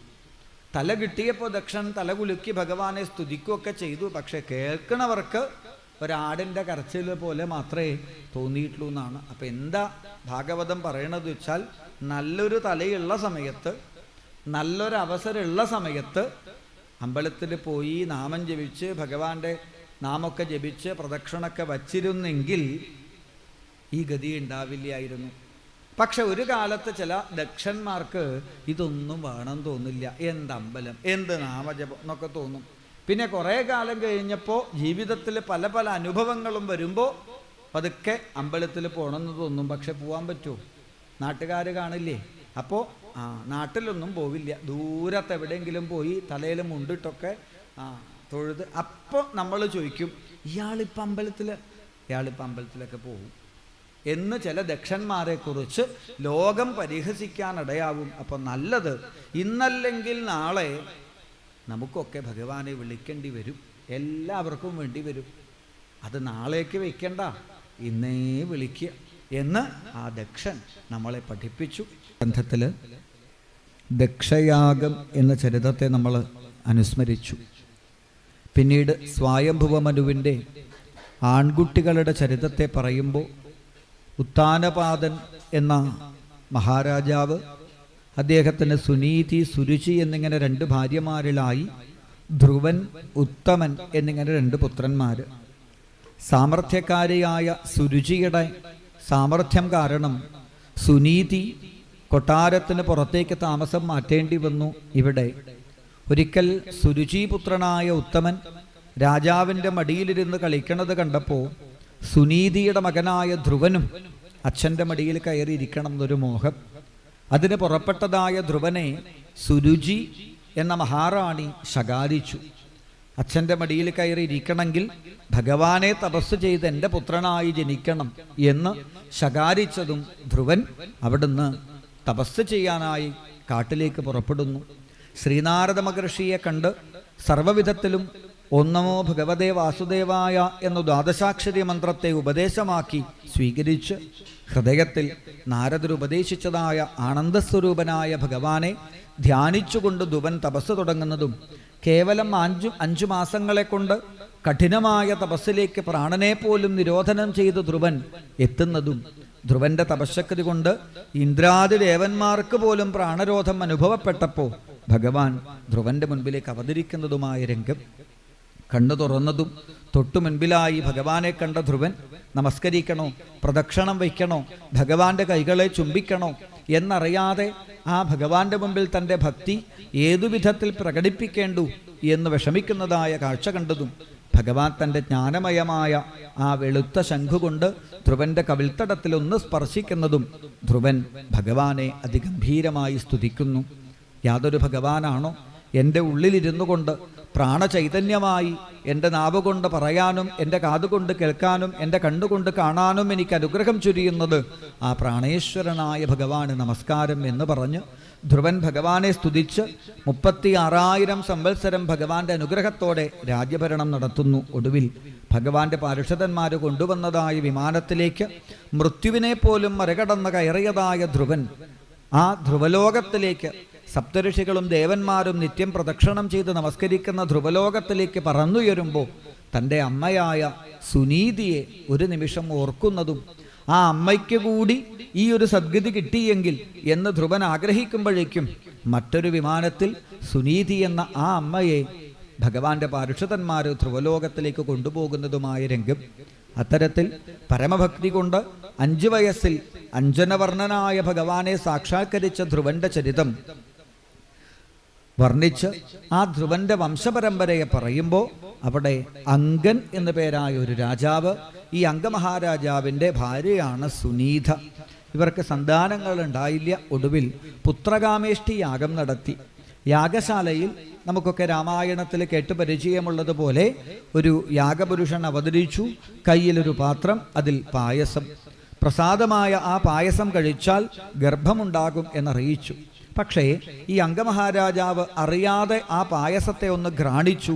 തൽഫലമായി ഉണ്ടായത് അതിദുഷ്ട സ്വഭാവത്തിലുള്ള വേനൻ എന്ന മകനാണ്. ഈ വേനൻ അച്ഛൻ്റെ രാജ്യത്തെ മുഴുവൻ തട്ടിയെടുത്ത് സ്വയം രാജാവായി പ്രഖ്യാപിച്ച് ലോകത്തിൽ മുഴുവൻ ദുഷ്ടത നിറച്ചു. ദാനവും ഹോമവും തപസ്സും യജ്ഞവും ഒക്കെ നിർത്തലാക്കിയതായ വേനന്റെ ഈ ഒരു ഭരണം സഹിക്കാൻ പറ്റാണ്ടായപ്പോൾ സന്യാസിമാര് വേനനെ ശപിച്ച് അവിടെ വധിച്ചു. വേനന്റെ ശരീരത്തിൽ നിന്ന് പാപഭാഗം മുഴുവൻ നിഷാദന്മാരായി നീക്കി ശേഷിച്ച പുണ്യഭാഗത്തെ അവര് ആവാഹിച്ചപ്പോൾ ഭഗവാൻ പ്രധു എന്ന പേരിലും മഹാലക്ഷ്മി അർച്ചസ് എന്ന പേരിലും അവിടെ അവതാരമെടുത്തു. അങ്ങനെ ഭൂമിയെ മുഴുവൻ ഭംഗിയായി ഭരിച്ചു പൃഥു മഹാരാജാവ്. പൃഥുവിൻ്റെ ഭരണ സാമർഥ്യം കൊണ്ടാണ് ഈ ഭൂമിക്ക് പൃഥ്വി എന്നുള്ളതായ പേര് സിദ്ധിച്ചത് എന്ന് സൂചിപ്പിച്ചു. 30 കോടി ദേവന്മാരും നിത്യസാന്നിധ്യം ചെയ്ത് പൃഥുവിനെ അനുഗ്രഹിച്ചപ്പോൾ അനേകം യാഗങ്ങളും ഹോമങ്ങളും പൂജകളുമൊക്കെ പൃഥു മഹാരാജാവ് ധാരാളമായിട്ട് നടത്തി. പൃഥുവിൻ്റെ ഈ യാഗം ചെയ്യൽ കണ്ട് വേവലാതി പിടിച്ച ദേവേന്ദ്രൻ പൃഥുവിൻ്റെ യാഗത്തെ മുടക്കാൻ ശ്രമിച്ചുവെങ്കിലും അവസാനം ഇന്ദ്രനെ തന്നെ കൊല്ലാൻ പുറപ്പെട്ട പൃഥുവിൻ്റെ മുമ്പിൽ യജ്ഞസ്വരൂപനായ ഭഗവാൻ അവതരിച്ച് യാഗം നിർത്താൻ അറിയിച്ചപ്പോൾ ഭഗവാന്റെ പാദത്തിലേക്ക് നമസ്കരിച്ച് 10,000 കാതുകൾ ഭഗവാന്റെ കഥകളെ കേൾക്കാൻ എനിക്കുണ്ടാകണേ എന്ന് പ്രാർത്ഥിച്ച പൃഥുവിനെ ഏകോനശതക്രതു 99 യാഗം ചെയ്ത ആള് എന്ന സ്ഥാനം കൊടുത്ത് ഭഗവാൻ തന്നെ അനുഗ്രഹിക്കുന്നതായ രംഗം. സനകാദി യോഗീശ്വരന്മാരിൽ നിന്നും ശ്രേഷ്ഠമായ ഭാഗവത ധർമ്മങ്ങളെ സ്വീകരിച്ചൊടുവിൽ അർച്ചിസ് എന്ന തൻ്റെ ധർമ്മപത്നിയോടൊപ്പം വനത്തിലേക്ക് ചെന്ന് തൻ്റെ അവതാര ലീലകളെ കഴിഞ്ഞ് തിരിച്ചെഴുന്നള്ളിയതായ പൃഥുവിനോടൊപ്പം ആ അന്ത്യയാത്രയിലും പതിവ്രതയായ അർച്ചിസ് പങ്കുചേർന്നപ്പോൾ ദേവനാരിമാരു പോലും അർച്ചിസിൻ്റെ പാതിവ്രത്യത്തെ സ്തുതിക്കുന്നതായ രംഗത്തോടെ പൃഥുചരിതം എന്ന പ്രകടനത്തെ സമർപ്പിച്ച് പിന്നീട് ആ പൃഥുവിൻ്റെ വംശത്തിൽ കർമ്മഠത്വം തലയ്ക്ക് പിടിച്ചതായ പ്രാചീന ബരഹിസ എന്ന രാജാവ്, അദ്ദേഹത്തിൻ്റെ മുൻപിലേക്ക് ശ്രീനാരദ മഹർഷി വന്നു ചേരുന്നതും ഈ ജീവന്റെ യാത്ര പരമഹംസ പദവിയിലേക്ക് പരമാത്മാവിലേക്ക് എത്തലാണ് എന്ന് കാണിച്ചു കൊടുക്കാനായി പുരഞ്ജനോപാഖ്യാനം എന്ന ചരിതത്തെ ഉപദേശിച്ചു. പരമാത്മാവായ ഭഗവാന്റെ ചൈതന്യമായിരിക്കുന്നതായ ജീവചൈതന്യം, ജീവാത്മാവ്, പുരഞ്ജനൻ എന്ന ഭാവത്തിൽ ഈ ജീവൻ നവമുഖി എന്ന ഈ മനുഷ്യ ശരീരമാകുന്ന 9 ദ്വാരങ്ങളുള്ള കൊട്ടാരത്തിൽ ബുദ്ധിയാകുന്ന ആ ഭാര്യയോടൊപ്പം പുരഞ്ജനയോടൊപ്പം പഞ്ചപ്രാണനാകുന്നതായ സർപ്പത്തിൻ്റെ രക്ഷയിൽ 10 ഇന്ദ്രിയങ്ങളാകുന്ന ഭൃത്യന്മാരുടെ കാവലിൽ കുറേ കാലം കഴിയും. ഒടുവിൽ ജരാനരകളാകുന്നതായ ദുർഭഗ വന്ന് ചണ്ഡവേഗനാകുന്ന കാലം വന്ന് ഈ ശരീരമാകുന്ന കൊട്ടാരത്തെ നശിപ്പിക്കുന്നതിന് മുമ്പ് മലയധ്വജനെ കണ്ടെത്തി സത്സംഗത്തിലേക്ക് ഈ ജീവൻ എത്തിച്ചേർന്ന് അവിടെ വച്ച് ഭഗവാന്റെ കഥകളിൽ കൂടി കീർത്തനങ്ങളിൽ കൂടി ഹൃദയത്തിൽ പരമഭക്തിയെ ഉണ്ടാക്കിയാൽ പരമാത്മാവ് തന്നെ, പരബ്രഹ്മം തന്നെ ഗുരുനാഥനായി നമ്മുടെ മുൻപിൽ വന്ന് തത്വമസി എന്ന ഭാവത്തിൽ ആ ഉപദേശത്തെ നൽകിയാൽ ഏതൊരു ജീവനും ഈ പ്രാരബ്ധ സമുദ്രത്തിൽ നിന്ന് രക്ഷപ്പെട്ട് ഭക്തിയുടെ ആ മാനസ സരസിൽ പരമഹംസമായി പറന്നു തുടിക്കാം എന്ന് ഉപദേശിക്കുന്നതായ പുരഞ്ജന ചരിതത്തെ ഉപദേശിച്ച് പ്രാചീന ബരഹിസന്റെ കർമ്മഠത്വത്തെ നീക്കി അദ്ദേഹത്തിൻ്റെ 10 മക്കളായ പ്രജേതസുക്കള് ശ്രീനാരദ മഹർഷിയുടെ നിർദ്ദേശപ്രകാരം ഭഗവാനെ തപസ് ചെയ്യാൻ പുറപ്പെടുന്നതും സാക്ഷാൽ ശ്രീരുദ്രൻ മഹാദേവൻ ഉപദേശിച്ച രുദ്രഗീതം എന്ന മന്ത്രം ജപിച്ചുകൊണ്ട് 10,000 വർഷം തപസ് ചെയ്തു. ഒടുവിൽ രുദ്രതീർത്ഥക്കരയിൽ സാക്ഷാൽ ശ്രീഗുരുവായൂരപ്പൻ അവതരിച്ച് പ്രജേതസുക്കളോട് മാരിഷയെ വിവാഹം ചെയ്യാനായി അറിയിക്കുന്നതും അതിൽ പ്രാചേതസ ദക്ഷൻ എന്ന പുത്രനുണ്ടായി. ആ പുത്രനെ രാജ്യഭരണം ഏൽപ്പിച്ച് പ്രജേതസുക്കൾ വീണ്ടും തപസ്സിനായി കാട്ടിൽ പോയപ്പോൾ അവർക്ക് രുദ്രഗീതവും ഭക്തിധർമ്മവും ഭാഗവതധർമ്മവും ഉപദേശിക്കാൻ സാക്ഷാൽ ശ്രീനാരദ മഹർഷി തന്നെ അവിടെ അവതരിച്ച് സർവ്വവിധത്തിലും ഭഗവത് ധർമ്മത്തെ ഉപദേശിച്ചു കൊടുത്ത് അവരെ ഭഗവത് ഭക്തന്മാരാക്കി മുക്തന്മാരാക്കി തീർക്കുന്നതായ ചരിത്രത്തെ പാടിക്കൊണ്ടാണ് ചതുർത്ഥ സ്കന്ധം ഇപ്പോൾ സമർപ്പിച്ചിരിക്കുന്നത്. ഇനി പഞ്ചമസ്കന്ധമാണ് ആരംഭിക്കുന്നത്. ഭാഗവതത്തിലെ ആ പഞ്ചമസ്കന്ധം ഗദ്യരൂപത്തിലാണ്. അതിൻ്റെ തുടക്കം പരീക്ഷിത്ത് മഹാരാജാവിൻ്റെ ഒരു സംശയത്തോടെയാണ്. സംശയം ഇതാണ്: പ്രിയവ്രതൻ എന്ന സ്വയംഭുവ മനുവിൻ്റെ മകൻ എല്ലാ കർമ്മബന്ധങ്ങളെയും വിട്ട് സന്യാസഭാവത്തിൽ പോയി എന്നാണ് മുമ്പ് സൂചിപ്പിച്ചത്. എന്നാൽ ആ പ്രിയവ്രതൻ വിവാഹം കഴിച്ച് കുടുംബ പ്രാരബ്ധത്തിലേക്ക് വരികയുണ്ടായി എന്നും കേട്ടു. അപ്പോൾ എല്ലാം ഉപേക്ഷിച്ചവരെ പോലും കർമ്മഫലം, പ്രാരബ്ധം അത് വിടുന്നില്ല എന്നുണ്ടെങ്കിൽ എനിക്ക് ആ പ്രിയവ്രതൻ്റെ ചരിതം പാടിത്തരണേ എന്ന് പ്രാർത്ഥിക്കുമ്പോൾ അടുത്ത അധ്യായത്തിൽ മനുപുത്രനായ പ്രിയവ്രതൻ്റെ ചരിതമാണ് വർണ്ണിക്കുന്നത്. സ്വയംഭുവമനുവിൻ്റെ മൂത്തമകനായ പ്രിയവ്രതൻ്റെ ചരിതമാണ് 1-ാം അധ്യായത്തിൽ പറഞ്ഞത്. പ്രിയവ്രതൻ എന്ന മനുപുത്രൻ ചെറിയ പ്രായം മുതൽ പരിവ്രാജക ഭാവത്തിലേക്ക് താല്പര്യമുള്ളവനായി സന്യാസഭാവത്തിൽ സഞ്ചരിച്ചു. അത്തരത്തിൽ ശ്രീനാരദ മഹർഷിയിൽ നിന്നും ഉപദേശം സ്വീകരിച്ച് സന്യാസഭാവത്തിൽ പ്രിയവ്രതൻ നിൽക്കുന്നത് കണ്ടപ്പോൾ അച്ഛനായ സ്വയംഭുവ മനുവിന് ചെറിയൊരു വേവലാതി. ബ്രഹ്മാവിനോട് എങ്ങനെയെങ്കിലും പ്രിയവ്രതനെ ഒരു വിവാഹം ചെയ്യിക്കണം എന്നറിയിച്ചു. അങ്ങനെ ബ്രഹ്മാവ് വന്ന് പ്രിയവ്രതന് നല്ല നല്ല ഉപദേശങ്ങളെ കൊടുത്ത് പ്രിയവ്രതൻ 1 അല്ല 2 വിവാഹങ്ങൾ ചെയ്തു. അതിൽ ഉത്തമൻ, താമസൻ, രൈവതൻ തുടങ്ങിയ മന്വന്തരാധിപതികളായ പുത്രന്മാര്, ആഗ്നിദ്രൻ, ഇത്മജിഹു തുടങ്ങിയിട്ടുള്ളതായ അതിഗംഭീരന്മാരായ പുത്രന്മാരൊക്കെ പ്രിയവ്രതനുണ്ടായി.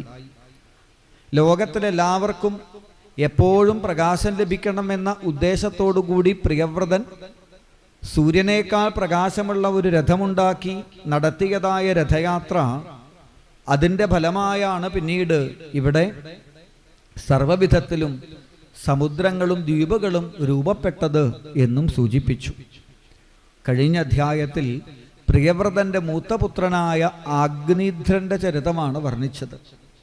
ആഗ്നീധ്രൻ തപസ്സനുഷ്ഠിച്ചു കൊണ്ടിരിക്കെ ബ്രഹ്മാവ് തൻ്റെ സദസ്സിലുള്ള പൂർവചിത്തി എന്ന അപ്സരസിനെ ഈ ആഗ്നീധ്രൻ്റെ മുൻപിലേക്കായി പറഞ്ഞയച്ചു.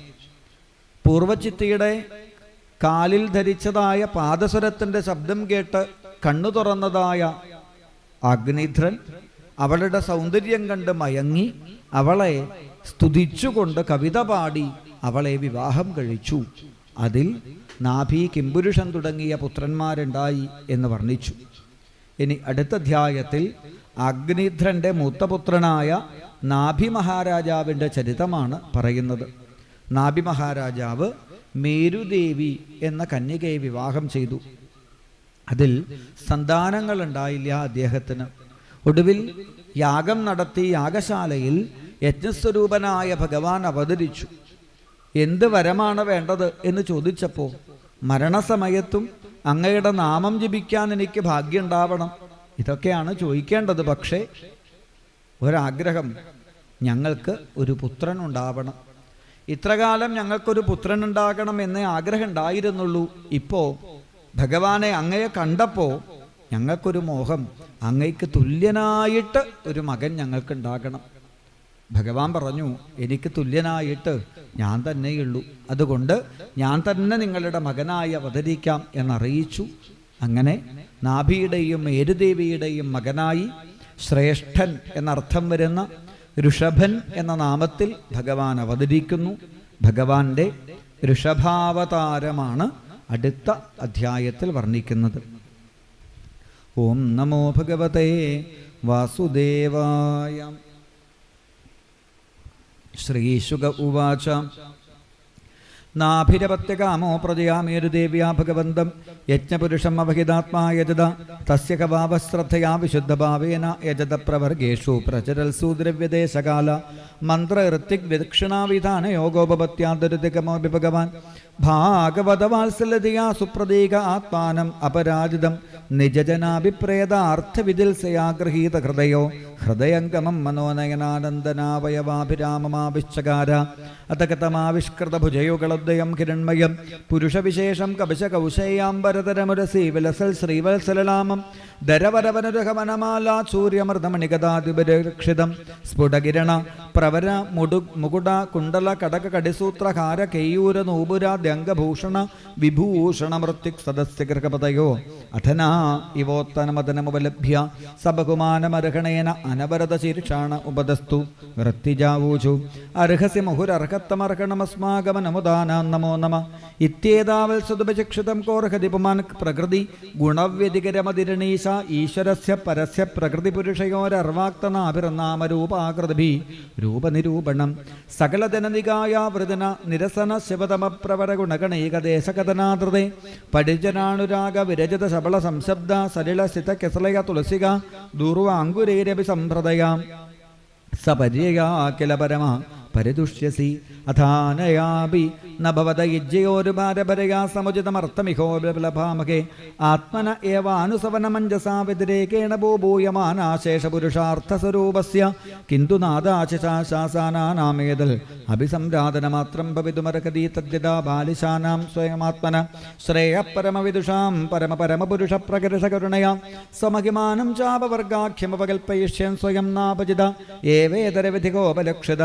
അഥായമേവാവരോഹ്യർഹത്തമ ഇരഹി ബരഹിഷി രാജഋഷേ വരദ ഋഷവോ ഭവാൻ നിജപുരുഷേ ക്ഷണവിഷയാസിൽ അസംഗ നിശിതജ്ഞാനാണലവിദൂതാശേഷമലാനാം ഭവൽ സ്വഭാവാനാം ആത്മാരാമാണാം മുനീനാം അനവരത പരിഗുണിത ഗുണഗണ പരമമംഗളായന ഗുണഗണകഥനോസി അഥ കഥഞ്ചിൽ സ്ഖലന ക്ഷുൽപതന ജൃംഭണദുരവസ്ഥാനാദിഷു വിവശാനാം നസ്മരണായ ജരമരണദശായാമപി സകലകശ്മല നിരസനാനി തവ ഗുണകൃതനാമധേയാനി വചനഗോചരാണി ഭവന്തു കിഞ്ചായം രാജർഷിരപത്യകാമപ്രവജാം ഭവാദൃശീമാശാസാന ഈശ്വരമാശിഷാം സ്വർഗാപവർഗയോരഭിപവന്തമുപതാവതി പ്രജായാമർത്ഥപ്രത്യയോ ധനതിമിവാദന ഫലീകരണം കോവാ ഇഹതേ പരാജിതോ പരാജിതയാ മായാനവസതപദവ്യാനാവൃതമതര വിഷയ വിഷരയാനാവൃത പ്രകൃതിരണ്ടുപാസിതമകൽച്ചരണ യദുഹവാവ തവ പുനരതഭ്രകർത്തരിക സമാഹൂത തത്രാർത്ഥതീയാം മന്ദാനാം നസ്തൽ എൽ ദേവകേളനം ദേവദേവാർഹസ സാമ്യേന സർവാൻ പ്രതിവോഠമവിദുഷാം ശ്രീശുഗവാച ഇതിന് ഗതേനാഭിഷ്ടൂയമാനോ ഭഗവാൻ അനിമിഷ ഋഷഭോ വരുഷതാരാഭിവാദിതാഭിവന്ദിത ചരണ സദയവിധമാഹ ഭഗവാനുവാച അഹോ ബദാകം ഋഷയോ ഭവദ്ഭിർ അവിതതഗീർഭിർവരം അസുലഭമഭിയാജിതോ യദമുഷ്യാത്മജോ മയാ സദൃശോ ഭൂയാദിത മമ ആഗമേവാഭിരൂപ കൈവല്യാദ്യതാഭി ബ്രഹ്മവാദോ നമൃഷാം ഭവിതുമർഹതി മമൈവ കിമുഖം യൽ ദ്വിജദേവകുലം തദാഗ്നിത്രയാം ശകലയാ അവതിരിഷ്യാമാനി ആത്മതുല്യം അനുപലഭമാന ശ്രീശുകോവാച ഇത് നിശാമയന്ത്യാമേരുദേവ്യാപതിമഭിതായ അന്തർദദേ ഭഗവാൻ ബർഹിഷി തസ്മിന്നേവാ വിഷ്ണുദത്താ ഭഗവാൻ പരമഋഷി വിപ്രസാദിതോ യാനാഭേ പ്രേചികൃഷയാം തദവരോധായ നേമേരുദേവ്യാൻ ധർമാൻ ദർശയതു കാമോ വാദരശനാനാം ശ്രമണാനാം ഋഷീണാം ഊർധ്വമന്ദിരാം ശുക്ലയാ തനുവാവതതാര സർവത്ര ഗോവിന്ദനാമ സങ്കീർത്തനം ഗോവിന്ദ ഗോവിന്ദ നാരായണ നാരായണ നാരായണ നാരായണ നാരായണ സർവത്ര ഗോവിന്ദനാമ സങ്കീർത്തനം ഗോവിന്ദ ഗോവിന്ദ. ഇതി ശ്രീമദ്ഭാഗവതേ മഹാപുരാണേ പാരമഹംസ്യാം സംഹിതായാം പഞ്ചമസ്കന്ധേ നാഭിചരിതേ ഋഷഭാവതാരോ നാമ തൃതീയോധ്യായ സർവത്ര ഗോവിന്ദനാമ സങ്കീർത്തനം ഗോവിന്ദ ഗോവിന്ദ. ശ്രീശുക ഉവാച അഥഃ തമുൽപത്യവ്യാഭിവജ്യമാന ഭഗവല്ലക്ഷണം സാമ്യോപശമവൈരാഗ്യൈശ്വര്യ മഹാവിഭൂതിഭി അനുദിനമേധമാനാനുഭാവം പ്രകൃതയ പ്രജാ ബ്രാഹ്മണാ ദേവദാസ അവനതല സമവനായ ആതിതരാം ജഗൃതു തസ്യ കവാ യുദ്ധം വർഷ്മണ വരീയസാ ബൃഹശ്ലോകേന ചൗജസാ ബലേന ശ്രിയാ യശസാ വീരശൗരാഭ്യാം ച പിതാ ഋഷഭ ഇതീതം നാമചകാര തസ്യ ഹി ഇന്ദ്രസ്പർദ്ധമാനോ ഭഗവാൻ വർഷേ നവവർഷത്തദ്വാൻ ഭഗവ ശ്രീഹരേ നമ തദവതാര്യ ഭഗവാൻ ഋഷഭദേവോ യോഗേശ്വര പ്രഹസ്യാത്മയോഗമായയാ സ്വവർഷം അജനാഭ്യം നാമാഭ്യവരുഷൽ നാഭിസ്തുയതാഭിരുഷിതം സുപ്രജാസ്ത്വം അവരുദ്ധ്യാദി പ്രമോദപരവിഖുലോ ഗദ്ഗദാക്ഷരയാഗിരാസുരം ഗൃഹീനരലോകസധർമ്മം ഭഗവന്തം പുരാണപുരുഷം മായാവിരസതമതരവത്സ താതേതി താനുരാഗപലാളയൻ പരാം നിർവൃതിമുപഗതാം വിദിതാനുരാഗമാപൗരപ്രകൃത ജനപദോ രാജാ നാഭിരാത്മജം സമയസേതുരക്ഷായാമഭിഷിച്യ ബ്രാഹ്മണേഷു ഉപനിതായ സകമേരുദേവ്യാ വിശാലായാം പ്രസന്ന നിപുണേന തപസാ സമാധിയോഗേന നരനാരായണാഖ്യം ഭഗവന്തം വാസുദേവമുപാസീന കാലേന തന്മഹിമാനമവാപ യസ്യ പാണ്ഡവേയ ശ്ലോകാവുദാകരന്തി കോനുതൽക്കർമ്മ രാജർഷേനാഭേരണ്വാതിരൽപ്പവാൻ അപത്യതാമകായസ്യാഖരിശുദ്ധേന കർമ്മണ ബ്രഹ്മണ്യോന്നക്കുതോ നാഭിർവിപ്രാ മംഗളപൂജിത യസ്യ ബർഹിഷയജ്ഞേശം ദർശയാമാസുരോജസ അധക ഭഗവാൻ ഋഷഭദേവാ സ്വവർഷം കർമ്മക്ഷേത്രം അനുമന്യമാന പ്രദർശിത ഗുരുകുലവാസോ ലബ്ധവരേർ ഗുരുവിനുജ്ഞാതോ ഗൃഹമേദിനാം ധർമാനനുശിക്ഷമാണോ ജയന്ത്യാമിന്ദ്രദത്തായാമുപൈലക്ഷണം കർമ്മസമാമനായ അമ്മനാഥൻ അഭിയുഞ്ജൻ ആത്മജാന ആത്മസമാനാനാം ശതം ജനയാമാസ യേഷാം ഖലു മഹായോഗി ഭരതോ ജ്യേഷ്ഠശ്രേഷ്ഠഗുണ ആസില്യേനേദം വരിഷം ഭാരതം ഇതി വിപദിശന്തി തമനകുശാവർത്ത ഇളാവർത്തോ ബ്രഹ്മാവർത്തോ മലയ കേതുർഭദ്രസേന ഇന്ദ്രസ്പൃക് വിദർഭ കീകട ഇതി നവനവതി പ്രധാന കവിർഹരിരന്തരീക്ഷ പ്രബുദ്ധപിപ്പലായന ആവിർഹോത്രോദ്ധദ്രുമിള ചമസ കരഭാജന ഇതി ഭാഗവത ധർമ്മദർശന നവമഹാഭാഗവതാസ്തേഷാം സുചരിതം ഭഗവൻ മഹിമോപബ്രംഹിതം വസുദേവനാരദ സംവാദം ഉപശമായനമുപരിഷ്ടാൽ വർണ്ണയിഷ്യാമ യവീയാം സയേകാശീതർജായന്തയാ പിതുരാദേശകരാ മഹാശാലിനാ മഹാശ്രോത്രയ യജ്ഞശീലാ കർമ്മവിശുദ്ധ ബ്രാഹ്മണാവഭൂവോ ഭഗവാൻ ഋഷഭസിജ്ഞാത്മതന്ത്രസ്വയം നിത്യനിവൃത്താനർത്ഥപരമ്പര കേവലാനന്ദാനുഭവ ഈശ്വര ഏവ വിപരീതവൽക്കർമാണ്യാരഭമാണ് കാലേനാനുഗതം ധർമ്മം ആചരണേന ഉപശിക്ഷയെന്നദ്വിതാം സമ ഉപശാന്തോ മൈത്രകാരണികോ ധർമാർത്ഥയസ പ്രജാനന്ദാമൃതാവരോധേന ഗൃഹേഷു ലോകം നിയമയൽ യദ്യൽ ശീർഷണ്യാതിരതം തത്തതനുവർത്തതേ ലോക യദ്യഭിസ്സുവിദതം സകടധർമ്മം ബ്രാഹ്മം ഗുഹ്യം ബ്രാഹ്മണേർ ദർശിതമാർഗേണ സാമാതിപുരുപാരീർ ജനതാ മനുഷ്യശാസ ദ്രവ്യദേശകാലവയ ശ്രദ്ധ ഋത്തി വിവിധോദ്ദേശോപജിതൈ സർവൈരഭികൃതപരയതോപദേശം ശതകൃത്വയാജ ഭഗവതഋഷവേണ പരിരക്ഷ്യമാണ് ഏതസ്മിൻ വർഷേ ന കശ്ചന പുരുഷോ വാഞ്ചത്യ വിദ്യമാനം ഇവാത്മനോ അന്യസ്മാൽ കഥഞ്ജന കേമ്യപി കർഹിച്ചതവേക്ഷതേ ഭർത്തേ പത്തരനുസവനം വിജൃംഭിത സ്നേഹാതിശയമന്തരേണ സ കഥാചിതമാനോ ഭഗവാൻ ഋഷഭോ ബ്രഹ്മാവർത്തകതോ ബ്രഹ്മഋഷിപ്രവരസഭായ നിശാമയന്തീനാം ആത്മജാനവഹിതാത്മന പ്രശ്രയ പ്രണയഭരയസുയന്ത്രധാന്യാഭ്യഭിഷിക്ഷയൻ ഇതി ഹോവാച. ഇതി ശ്രീമദ്ഭാഗവതേ മഹാപുരാണേ പാരമഹംസ്യാം സംഹിതായാം പഞ്ചമസ്കന്ധേ ചതുർത്ഥോധ്യായ. സർവത്ര ഗോവിന്ദനാമസങ്കീർത്തനം. ഭഗവാൻ നാഭിയുടെയും മേരുദേവിയുടെയും പുത്രനായി ഋഷഭൻ എന്ന പേരിൽ അവതരിച്ചു. നാഭി മഹാരാജാവിന് ഉണ്ടായ ഭാഗ്യാതിരേകത്തെ പറയുന്നു ഭാഗവതം. ലൗകിക ജീവിതത്തിൽ നമുക്ക് തന്നെ നമ്മുടെ കുട്ടിയെ മടിയിൽ കിടത്തുമ്പോൾ ആ കുട്ടി നമ്മളെ അച്ഛാന്ന് വിളിക്കുമ്പോൾ എത്ര ആനന്ദമുണ്ട്. അപ്പോൾ സാക്ഷാൽ ഭഗവാനെ മടിയിൽ കിടത്താനും ഭഗവാൻ അച്ഛാ എന്ന് വിളിക്കുന്നത് കേൾക്കാനും സാധിച്ച നാഭിയുടെ ഭാഗ്യം എത്രയാണ് എന്നൊക്കെ അവിടെ സൂചിപ്പിച്ചു. യഥാകാലം ഋഷഭദേവൻ വളർന്നു.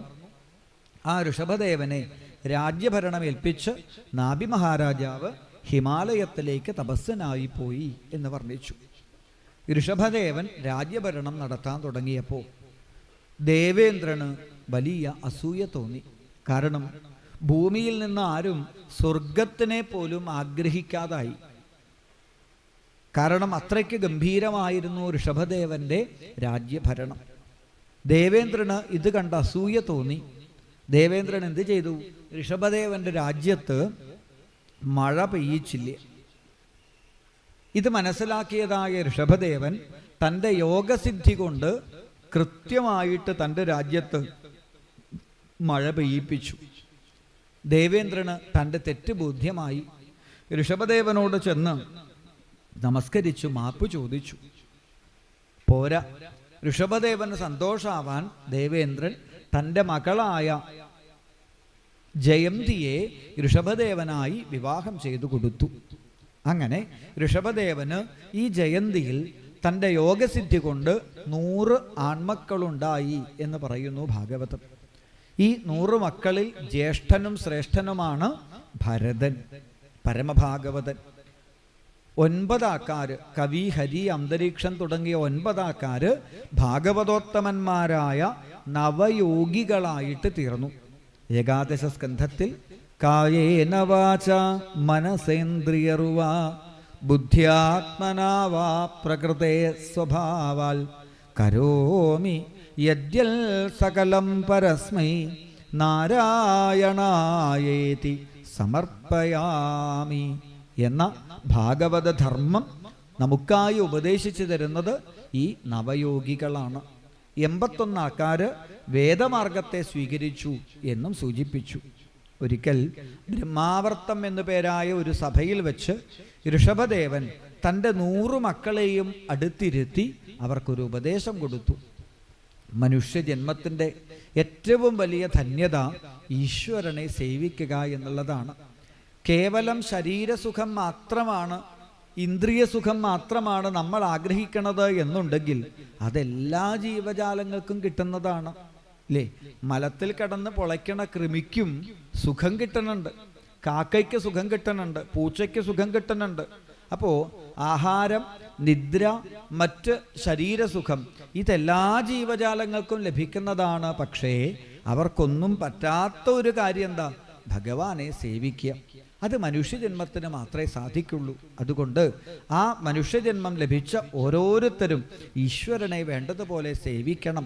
യോഷിത്തുക്കളുമായിട്ട് ലൗകികമായ കാര്യങ്ങളെ പറയുന്ന ആൾക്കാരുമായി സംഘം ചെയ്യാതെ ഈശ്വര മഹിമകളെ പറയുന്ന ആൾക്കാരുമായി ചേർന്ന് അവരിൽ നിന്നും ഭഗവാന്റെ മഹിമകളെ കേട്ട് ഇരുട്ടിൻ്റെ ഈ ഗുഹയിൽ നിന്ന് പ്രകാശത്തിൻ്റെ ആ ഭാവത്തിലേക്ക് നമ്മൾ ഉയരണം, തമസ്സിൽ നിന്നും ജ്യോതിസിലേക്ക് ഉയരണം എന്ന ഭാവത്തിൽ തൻ്റെ 100 മക്കൾക്കും ഋഷഭദേവൻ ഉപദേശം കൊടുക്കുന്ന രംഗമാണ് അടുത്ത അധ്യായത്തിൽ വർണ്ണിക്കുന്നത്. ഋഷഭദേവന്റെ മൂത്ത പുത്രനായ ഭരതന്റെ ചരിതമാണ് നമ്മളിപ്പോൾ വർണ്ണിക്കുന്നത്. പരമഭക്തനായിരുന്ന ഭരതൻ, അജനാഭം എന്ന് പേരുണ്ടായിരുന്ന നമ്മുടെ ഈ ഭൂമി എത്രയോ കാലം വളരെ ഭംഗിയായി ഭരിച്ചു. പ്രജകളെ മുഴുവൻ സ്വന്തം ബന്ധുക്കളെ പോലെ, പുത്രന്മാരെ പോലെ സ്നേഹിച്ചുകൊണ്ട് ഭരതൻ എന്ന ആ ഭരണാധികാരി ചെയ്ത ഭരണത്തിൻ്റെ നൈപുണ്യമാണ് അജനാഭം എന്ന പേര് മാറി ഈ പുണ്യഭൂമിക്ക് ഭാരതം എന്ന നാമമുണ്ടായത്. എത്രയോ കാലം രാജ്യം ഭരിച്ച ഭരതൻ ഒരു പ്രായം കഴിഞ്ഞപ്പോൾ ഭരതന് തോന്നി, ഇനി രാജ്യം ഭരിക്കാനൊന്നും പുറപ്പെട്ടാൽ ശരിയാവില്ല അല്ലേ. ഒരു പ്രായം കഴിഞ്ഞാൽ നമുക്ക് നാട് നേരെയാക്കാനല്ല, സ്വന്തം ശരീരം തന്നെ നേരെ നിർത്താൻ പറ്റാണ്ടാവും. അപ്പോൾ അവനവൻ്റെ ശരീരത്തെ തന്നെ നേരെ കൊണ്ടുപോകാൻ പറ്റാത്ത ഒരാൾ ഭരണാധികാരിയായാൽ അയാൾ എങ്ങനെ നാട് നേരെയാക്കും? അതുകൊണ്ട് ഭരതൻ എന്ത് ചെയ്തു? തൻ്റെ രാജ്യാധികാരം ഉപേക്ഷിച്ചു. വനത്തിലേക്ക് ഭഗവാനെ സേവിക്കാനായിട്ട് പുറപ്പെട്ടു. ഭാര്യയെ, മക്കളെ, രാജ്യാധികാരത്തെ, സമ്പത്തിനെ എല്ലാം വിട്ട് ഭരതൻ കാട്ടിലേക്ക് പോയപ്പോൾ ഭരതന് വലിയ സമാധാനം കിട്ടിയെന്ന അല്ലേ. ശങ്കരാചാര്യ സ്വാമികൾ അല്ലെങ്കിൽ പൂർവികന്മാർ പറയുന്ന ഒരു വാക്കുണ്ട്, കൗപീനവന്ത ഖലു ഭാഗ്യവന്ത അല്ലേ. ഒരു കൗപീനം അല്ലെങ്കിൽ ഒരു തോർത്തുമുണ്ട് മാത്രം ഉടുത്ത് നടക്കാൻ ഒരാൾക്ക് പറ്റണുണ്ടെങ്കിൽ അയാളാണ് അത്രേ ഭാഗ്യവാൻ. എന്തേ? അയാൾക്ക് വേറെ ടെൻഷനൊന്നുമില്ലല്ലോ. അപ്പോൾ മനുഷ്യജന്മത്തിൽ ഒരു പ്രായം കഴിയുമ്പോൾ പതുക്കെ ഈ പറഞ്ഞ എല്ലാ ഭരണ ചുമതലകളും വിട്ട് ഭഗവാനെ സേവിക്കണം. ഭരതൻ എല്ലാം വിട്ട് ഗണ്ഡകി നദിയുടെ തീരത്ത് അല്ലേ, നേപ്പാളിലുള്ള നദിയാണ് ഗണ്ഡകി നദി. ഈ ഗണ്ഡകി നദിയിലെ ശിലകളാണ് സാളഗ്രാമം, ഭഗവത് ചൈതന്യമുള്ള സാളഗ്രാമ ശിലകൾ. അവിടെ ഒരാശ്രമം കെട്ടി ഭരതൻ ഭഗവാനെ സേവിക്കാൻ തുടങ്ങി.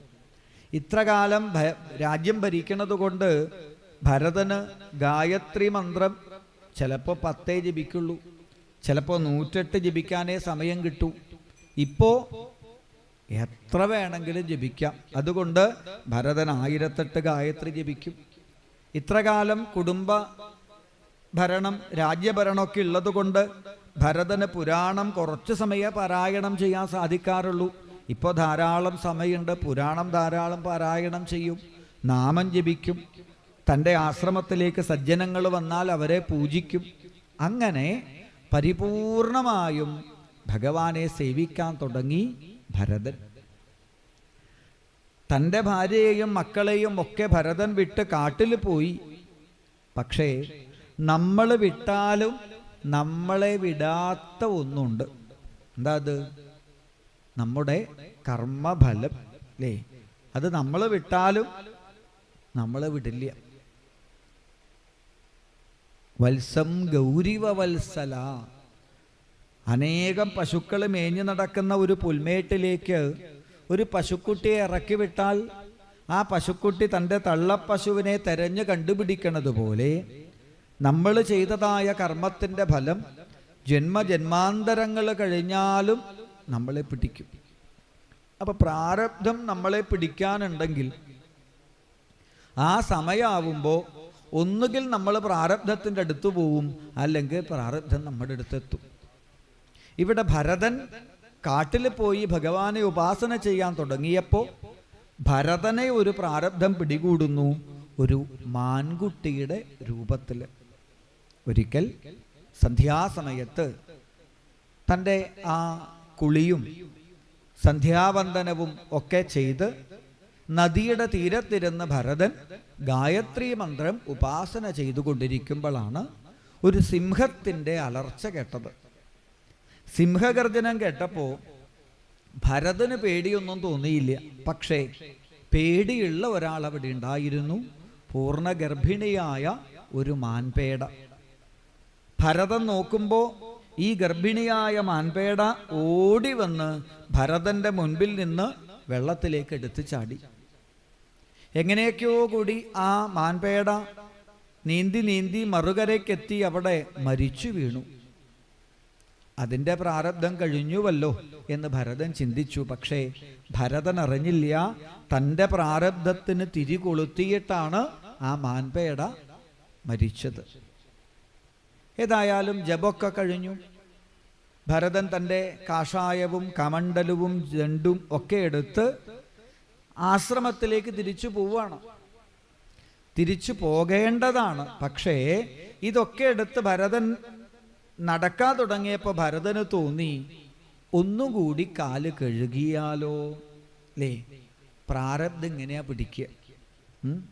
സമയമാവുമ്പോൾ നമുക്ക് തോന്നും, കത്തി എടുത്തിട്ടൊന്ന് കൊത്തിയാലോ, കോണി ചാരി വച്ചാലോ എന്നൊക്കെ തോന്നും. പിന്നെ കോണിയുടെ മുകളിൽ നിന്ന് വീഴുമ്പോഴാണ് നമ്മൾ ആലോചിക്കുക, എന്തിനാ ആ സമയത്ത് കോണി എടുക്കാൻ തോന്നിയത്? ആ സമയത്ത് തോന്നും. ഇവിടെ ഭരതന് തോന്നി കാലൊന്നുകൂടി കഴുകാം എന്ന് വിചാരിച്ച് ഭരതൻ എന്ത് ചെയ്തു? ഈ നദിയിലേക്ക് കാലങ്ങ് താഴ്ത്തിയതും പെട്ടെന്ന് ഭരതന്റെ കാലിന് എന്തോ ഒരു സാധനം കടന്നു പിടിച്ചു. ഭരതൻ നോക്കുമ്പോൾ ഒരു ചെറിയ മാൻകുട്ടി, അത് ഭരതന്റെ കാല് മുറുക്കെ പിടിച്ചിരിക്കുക. അപ്പൊ ഭരതന് സംഗതി മനസ്സിലായി. നേരത്തെ വെള്ളത്തിലേക്ക് ചാടിയ ആ മാൻപേട ഗർഭിണിയായിരിക്കും. ആ മാൻപേട വെള്ളത്തിൽ വെച്ച് പ്രസവിച്ച മാൻകുട്ടിയായിരിക്കും ഇത്. തള്ളമാൻ മരിച്ച ആ മാൻകുട്ടി തൻ്റെ കാലില് മുറുക്കെ പിടിച്ചിരിക്കുക രക്ഷപ്പെടാൻ. എന്തു വേണം? ഒരു ഭാഗത്തുനിന്ന് ഭരതൻ ആലോചിച്ചു, തൻ്റെ ഭാര്യയെയും മക്കളെയും രാജ്യത്തെയും ഒക്കെ ഉപേക്ഷിച്ചിട്ടാണ് താൻ കാട്ടിലേക്ക് വന്നത്. എന്നിട്ട് ഈ മാൻകുട്ടിയെ എടുത്താൽ നാളെ ഈ മാൻകുട്ടിയോട് തനിക്ക് ബന്ധം വന്നാലോ? അതുകൊണ്ട് ഉപേക്ഷിക്കാം. അതേസമയം ഭരതന്റെ പ്രാരബ്ധം ഭരതനെ കൊണ്ട് ചിന്തിപ്പിച്ചു, ഒരു മാൻകുട്ടി ജീവന് വേണ്ടിയിട്ട് എൻ്റെ കാല് പിടിച്ച് കിടക്കുമ്പോൾ അതിനെ വെള്ളത്തിലേക്ക് ഉപേക്ഷിച്ചിട്ട് ഗായത്രി ജപിച്ച് എന്ത് കിട്ടാൻ? ഞാൻ ഈ മാൻകുട്ടിയെ രക്ഷിക്കും എന്ന് ഭരതൻ ഉറപ്പിച്ചു. പക്ഷെ ഭരതൻ ഒരു കാര്യം മനസ്സിൽ തീരുമാനിച്ചു. എന്താ തീരുമാനിച്ചത്? ഈ മാൻകുട്ടിയെ എടുക്കുക, കരയിൽ കൊണ്ടുപോയി കിടത്തുക. ആ ചെറിയ സമയം കൊണ്ട് എന്തായാലും എനിക്ക് സ്നേഹമൊന്നും വരാൻ പോണില്ല. ഭരതൻ ആദ്യം മനസ്സുകൊണ്ട് ഉറപ്പിച്ചു, ഞാൻ മാൻകുട്ടിയെ സ്നേഹിക്കില്ല. പക്ഷെ നമ്മുടെ മനസ്സിനൊരു സ്വഭാവമുണ്ട്, അതറിയോ? ഇവിടുന്ന് പുറത്തേക്കിറങ്ങണ സമയത്ത് വലത്തുഭാഗത്തുള്ള വീട്ടിലേക്ക് ഇന്നൊരാളും നോക്കരുത് എന്ന് പറഞ്ഞാൽ, നോക്കരുത് എന്ന് പറഞ്ഞാൽ അപ്പം മനസ്സ് തുടങ്ങും, എന്താ നോക്കിയാല്. അപ്പൊ ഭരതൻ മനസ്സിൽ തീരുമാനിച്ചു, ഈ മാൻകുട്ടിയെ ഞാൻ സ്നേഹിക്കില്ല. ഭരതൻ സ്നേഹിക്കില്ല എന്ന് മനസ്സുകൊണ്ട് ഉറപ്പിച്ചപ്പോ ഭരതന്റെ മനസ്സ് നേരെ തിരിച്ച് ചിന്തിച്ചു, എന്നാ പിന്നെ ഒന്ന് സ്നേഹിക്കണല്ലോ. പതുക്കെ ഭരതൻ ആ മാൻകുട്ടിയെ വാരിയെടുത്തു. വെള്ളത്തിന്ന് കരയിൽ കൊണ്ടുപോയി കിടത്താൻ നോക്കിയപ്പോഴാണ് ആ മാൻകുട്ടി ഭരതന്റെ നെഞ്ചിലെങ്ങനെ പറ്റിക്കിടക്കുക. അത് തണുത്തിട്ട് കിടുകിട വറക്കണുണ്ട്. പ്രസവിച്ചതേ ഈ വെള്ളത്തിലാ. അപ്പൊ ഭരതന് തോന്നി, ഒരു കാര്യം ചെയ്യാം, ആശ്രമത്തിൽ കൊണ്ടുപോയി ഉണങ്ങിയ തൻ്റെ കാവ്യവസ്ത്രം ഉണ്ടല്ലോ, അതുകൊണ്ട് വെള്ളമൊക്കെ തുടച്ച് ചൂട് കൊടുത്തിട്ട് ഉപേക്ഷിക്കാം. ഇവിടുന്ന് ഇപ്പൊ ആശ്രമത്തിലേക്ക് എത്തുന്ന അത്ര സമയം കൊണ്ട് എന്തായാലും ഞാൻ ഇതിനെ സ്നേഹിക്കില്ല, അത് ഉറപ്പാ. അങ്ങനെ ആശ്രമത്തിലെത്തി അതിൻ്റെ ശരീരത്തിലുള്ള ആ വെള്ളമൊക്കെ തുടച്ച് കളയുമ്പോഴേക്കും സമയം രാത്രിയായി. ഭരതന് തോന്നി, ഏതായാലും ഈ ഒരു രാത്രി ഈ മാൻകുട്ടി ഇവിടെ നിൽക്കട്ടെ, സ്നേഹിക്കണ്ടെന്ന് വെച്ചാൽ മതിയല്ലോ. നാളെ രാവിലെ ആകുമ്പോഴേക്കും മാൻകുട്ടി നടക്കാൻ പഠിക്കുകയും ചെയ്യും. മാൻകുട്ടി എന്ന് പറഞ്ഞാൽ നമ്മളെപ്പോലെ നടക്കാൻ കുറേ സമയമൊന്നും വേണ്ട, വളരെ പെട്ടെന്ന് പഠിക്കും.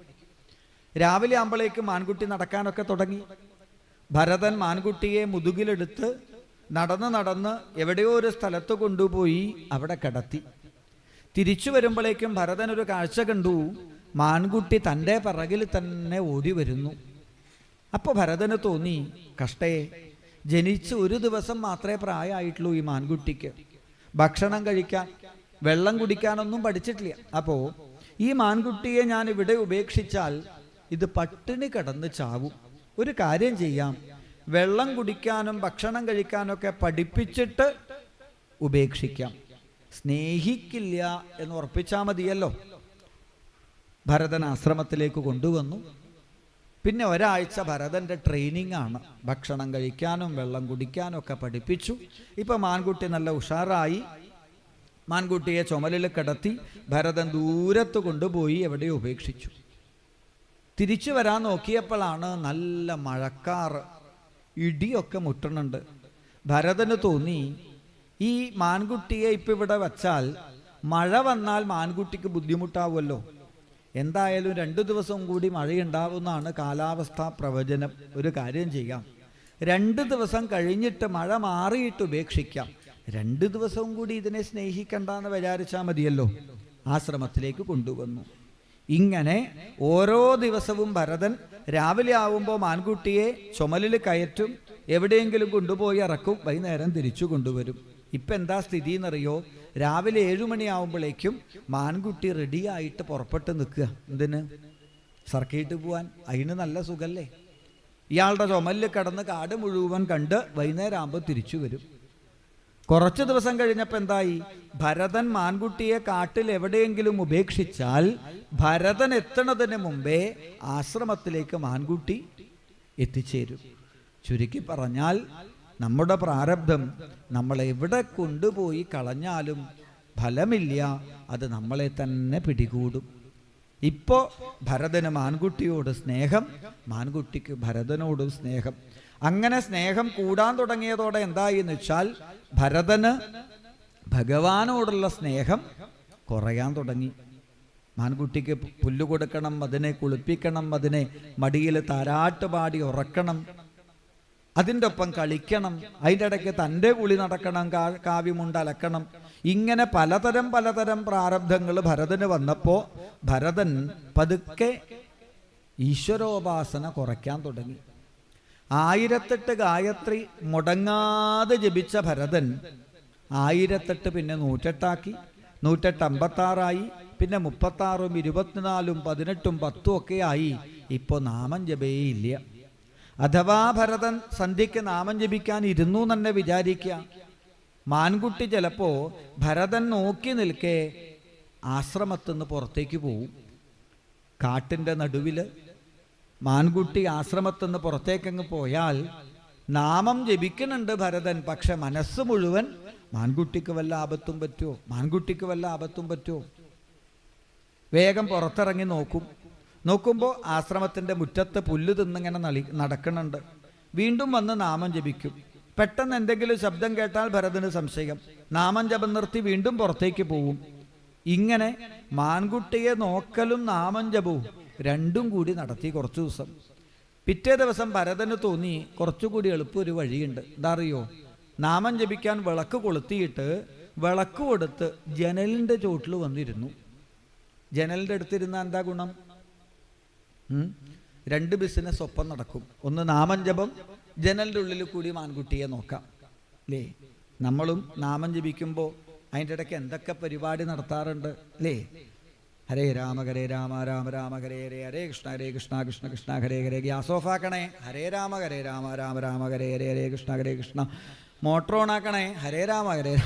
ഇതൊക്കെ നമ്മുടെ നാമജപത്തിൽ പെട്ടതാ. ഇതുപോലെ ഭരതൻ നാമൊക്കെ ജപിക്കുന്നുണ്ട്, മനസ്സ് മുഴുവൻ മാൻകുട്ടിയിൽ. അങ്ങനെ മാൻകുട്ടിയെ ചിന്തിച്ച് ഭരതൻ മരിക്കുന്നു. വീണ്ടും ഒരു ജന്മം. യം ഭാവം സ്മരൻ കാലേ ത്യജത്യന്തേ കളേബരം. മാനിനെ ചിന്തിച്ച് മരിച്ച ഭരതന് മാനായി തന്നെ ഒരു ജന്മം. പക്ഷേ ചെറിയൊരു ഭഗവത് സ്മരണ. ആ സ്മരണയോടുകൂടി കുറച്ചു കാലം കഴിഞ്ഞു.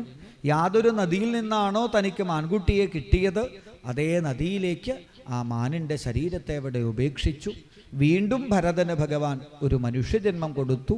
ഇത്തവണ ഭരതൻ തീരുമാനിച്ചു, സംസാരിക്കാത്ത ഒരു മാൻകുട്ടിയെ സ്നേഹിച്ചിട്ട് ഇത്രയും വലിയ പ്രാരബ്ധം തനിക്കുണ്ടായി എന്നുണ്ടെങ്കിൽ സംസാരിക്കുന്ന മനുഷ്യന്മാരുടെ ഇടയിൽ ഞാനിനി സംസാരിക്കില്ല എന്നുറപ്പിച്ചു. ആരോടും മിണ്ടാതെ വളർന്നതായ ഭരതനെ ലോകം മുഴുവൻ ജഡഭരതൻ, പൊട്ടൻ, ഭ്രാന്തൻ, മന്ദബുദ്ധി എന്നൊക്കെ പരിഹസിച്ചു. ഉപനയനമൊക്കെ ചെയ്തുവെങ്കിലും ഗായത്രി മന്ത്രം പോയിട്ട് ഒരു പ്രണവം പോലും ഭരതൻ ജപിച്ചില്ല. കാരണം ഈ മന്ത്ര ഉപാസനകളിൽ കൂടിയിട്ടൊക്കെ യാതൊരു പരമഭാവത്തിലേക്ക് എത്തണമോ ആ പരമതത്വത്തിലേക്ക് എത്തിയ ജീവനാണ് ഭരതൻ. ഏതായാലും ഭരതൻ അങ്ങനെ വളർന്നു. ഭരതന്റെ വളർച്ചയിൽ വിഷമം തോന്നി അച്ഛനമ്മമാർക്ക്. അവര് ഭരതനെ സഹോദരന്മാരെ ഏൽപ്പിച്ച് നാടുവിട്ടു. ഇപ്പോൾ ഭരതനെ നോക്കുന്നത് ഭരതന്റെ ഏട്ടന്മാരാണ്. ഒരു മന്ദബുദ്ധി, എന്ത് പണി പറഞ്ഞാലും എടുക്കും, എത്ര പണി പറഞ്ഞാലും എടുക്കും, എന്ത് കൊടുത്താലും തിന്നും. ഇങ്ങനെ ഒരാളെ കിട്ടിയാൽ നമ്മൾ വെറുതെ വിടുവോ? നാട്ടുകാരൊക്കെ ഭരതനെ കൊണ്ട് പണിയെടുപ്പിക്കാൻ തുടങ്ങി. ശീത ഉഷ്ണവാദ വരുഷേഷു വൃഷ ഇവ, അല്ലേ? മഴയത്തും മഞ്ഞിലും വെയിലത്തും ഒക്കെ ഒരു മുതുക്കൻ കാളയെ പോലെ ഭരതനെ കൊണ്ട് നാട്ടുകാർ പണിയെടുപ്പിച്ചു. നാട്ടുകാർ ഭരതനെ കൊണ്ട് പണിയെടുപ്പിക്കണത് കണ്ടപ്പോൾ ഭരതന്റെ ഏട്ടന്മാർക്ക് തോന്നി, എന്നാ പിന്നെ ഇവിടെ പണിയെടുത്താൽ പോരെ. ഭരതന്റെ ഏട്ടന്മാര് കാളയെ പോലെ ഭരതനെ കൊണ്ട് പണിയെടുപ്പിച്ചു. ആദ്യമൊക്കെ നല്ല ഭക്ഷണമൊക്കെ കൊടുത്തു. പിന്നെ ഇത് എന്ത് കൊടുത്താലും തിന്നണ സൈസാണെന്ന് കണ്ടപ്പോൾ കണപിണ്യാകലീകരണ, പശു കഴിച്ചു ബാക്കി വരുന്ന പിണ്ണാക്ക് വെള്ളം, പാത്രത്തിൻ്റെ അടിയിൽ കരിഞ്ഞു പിടിച്ച ഭാഗം, ഇതൊക്കെ ചുരണ്ടി ഭരതന്റെ മുമ്പിലേക്ക് ഇട്ടുകൊടുക്കുമ്പോൾ അമൃതവദഭ്യവഹരതി, പഞ്ചഭൂതാത്മകമായ ഈ ശരീരത്തിന് എന്ത് തന്നാലും സന്തോഷം എന്ന ഭാവത്തിൽ ആ യോഗീശ്വരൻ അതിനെ കഴിച്ചു. ഭരതന്റെ ശരീരം തടിച്ചു കൊഴുത്തു വന്നു. ആ സമയത്താണ് കാട്ടിലുള്ള ഭദ്രകാളി ക്ഷേത്രത്തിൽ ആ ദേവിക്ക് കുറച്ച് കൊള്ളക്കാര് ഒരു നരബലി കൊടുക്കാനായി തീരുമാനിച്ചത്. അങ്ങനെ നരബലി കൊടുക്കാൻ ഒരാളെ അന്വേഷിച്ച് ആ കൊള്ളക്കാരങ്ങനെ സഞ്ചരിക്കുമ്പോഴാണ് കൃഷിയിടത്തിൽ കാവലിരിക്കുന്ന ഭരതനെ കണ്ടത്. തടിച്ചു കൊഴുത്ത ശരീരം കണ്ടപ്പോൾ അവർക്ക് സന്തോഷമായി. ഭദ്രകാളിക്ക് സന്തോഷാവും, എന്തേ നല്ല ചോരയുണ്ട്. പതുക്കെ 4 ഭാഗത്തുനിന്നു കൂടി വന്ന് ചാടി ഭരതനെ പിടിച്ചു, ഓടിപ്പോവാണ്ടിരിക്കാൻ. പിടിച്ചപ്പോഴാണ് മനസ്സിലായത് ഇതങ്ങനെ ഓടുന്ന സൈസൊന്നല്ല, ഒരു മന്ദബുദ്ധിയ. തള്ളി തള്ളി തള്ളി കാട്ടിൽ കൊണ്ടുപോയി ഭരതനെ നന്നായി കുളിപ്പിച്ചു, ഭക്ഷണം കൊടുത്തു. ഭക്ഷണമൊക്കെ നന്നായി കഴിച്ചു. കഴിഞ്ഞ് ഭരതനെ ചെമ്പട്ടുടുപ്പിച്ച് ചെമ്പരത്തിമാല ചാർത്തിച്ച് തിലകം ചാർത്തിച്ച് സന്ധ്യാസമയമാവുമ്പോൾ താലപ്പൊലിയുടെയും വാദ്യമേളങ്ങളുടെയും അകമ്പടിയോടുകൂടി ഘോരരൂപിണിയായ ഭദ്രകാളി ദേവിയുടെ വിഗ്രഹം വിളങ്ങുന്ന ശ്രീകോവിലിന്റെ മുമ്പിൽ ബലിക്കല്ലിലേക്ക് ഭരതനെ എഴുന്നള്ളിച്ചു കൊണ്ടുവന്നവിടെ കിടത്തി. വാദ്യമേളങ്ങൾ മുഴങ്ങി. ദീപാരാധനയ്ക്കായിട്ട് പൂജാരി നടയടച്ചു. വെട്ടിത്തിളങ്ങുന്ന വാളുമായി ഭദ്രകാളിയുടെ വെളിച്ചപ്പാടൻ അലറിത്തുള്ളിക്കൊണ്ട് ഓടിവന്ന് ഭരതന്റെ ചുറ്റുമായിട്ട് നൃത്തം ചവിട്ടുന്നു. ഇനി ദീപാരാധന നട തുറന്നാൽ ഭരതന്റെ കഴുത്തിലേക്ക് ആ വാളു വന്ന് വീഴും. രക്തം കൊണ്ട് ഗുരുതി തർപ്പണം ചെയ്യും ഭദ്രകാളിയുടെ വെളിച്ചപ്പാടൻ എന്നുള്ള അവസ്ഥ എത്തിയതും ശ്രീലകത്തിരിക്കുന്നതായ ഭദ്രകാളി ദേവിക്ക് സഹിച്ചില്ല. ബ്രഹ്മതേജസ, പരമയോഗീശ്വരനായ പരമജ്ഞാനിയായ ആ ഭരതന്റെ ബ്രഹ്മതേജസ് സാധിക്കാതെ സാക്ഷാൽ ജഗദംബിക ഭദ്രകാളി ദേവി സ്വരൂപത്തിൽ അവിടെ ആവിർഭവിക്കുന്നതും തൻ്റെ പൊഞ്ചലം പണിഞ്ഞ തൃപാദം കൊണ്ട് ശ്രീരകത്തിരുനടവാതിലുകളെ തട്ടിപ്പൊളിച്ച് സഹസ ഉച്ചചാടസൈവ ദേവി ഭദ്രകാളി പുറത്തേക്ക് അർത്ഥട്ടഹസിച്ചുകൊണ്ട് എടുത്തു ചാടുന്നതും ഉറഞ്ഞു തുള്ളുന്ന വെളിച്ചപ്പാടിൻ്റെ കയ്യിൽ നിന്നും വാളിനെ തട്ടിയെടുത്ത് താളക്കാരുടെയും മേളക്കാരുടെയും കൊള്ളക്കാരുടെയും ശിരസ്സുകളെ അരിഞ്ഞിട്ട് അവരുടെ ചൂടേറിയതായ രക്തത്തെ പാനം ചെയ്ത് അവരുടെ തലയോട്ടികളെ കൊണ്ട് പന്തടിച്ചു കളിച്ചു സാക്ഷാൽ മഹാകാളി. ബ്രഹ്മാദിദേവന്മാര് ജയ ജയ മഹാകാളി ജയ ജയ മഹാഭദ്രേ എന്ന് സ്തുതിച്ചതായ രംഗത്തിൽ ഭദ്രകാളി ദേവി ഭൂതപ്രേത പിശാചുക്കളോടൊപ്പം ആനന്ദ നൃത്തം ചവിട്ടി. അതിനിടയിൽ എപ്പോഴോ ഭരതനെ ഒരു നോട്ടം നോക്കി. ഭരതന് പേടിയാവണുണ്ടോ എന്ന ഭാവത്തിൽ ഒന്ന് നോക്കിയപ്പോഴാണ് അകുതശ്ചിൽ ഭയം, യാതൊരു ഭയവുമില്ലാതെ ആ ബലിക്കല്ലിലേക്ക് ചേർന്ന് കിടക്കുന്ന യോഗീശ്വരനായ ഭരതനെ കണ്ടതും ഭദ്രകാളി ദേവി ഭരതന്റെ അരികിലേക്ക് വരുന്നതും ഭരതൻ ഭദ്രകാളിയുടെ പാദങ്ങളിലേക്ക് വീണ് നമസ്കരിക്കുന്നു. സർവവിധത്തിലും കാരുണ്യസ്വരൂപിണിയായ ആ മഹാമായ തൻ്റെ 8 തൃക്കരങ്ങളെയും ഭരതന്റെ ശിരസിലേക്ക് ചേർത്തുവെച്ച് സാരസ്വതം കൊടുത്ത് അനുഗ്രഹിക്കുന്നതുമായ രംഗമാണ് അടുത്ത ശ്ലോകത്തിൽ. ഭദ്രകാളി ആവിർഭാവം, ആ ജഗദംബികയുടെ അവതാര രംഗമാണ് അടുത്ത ശ്ലോകത്തിൽ വർണ്ണിക്കുന്നത്. ഭദ്രകാളി അവതാരത്തെ വർണ്ണിക്കുന്നു. സർവത്ര ഗോവിന്ദനാമ സങ്കീർത്തനം, ഗോവിന്ദ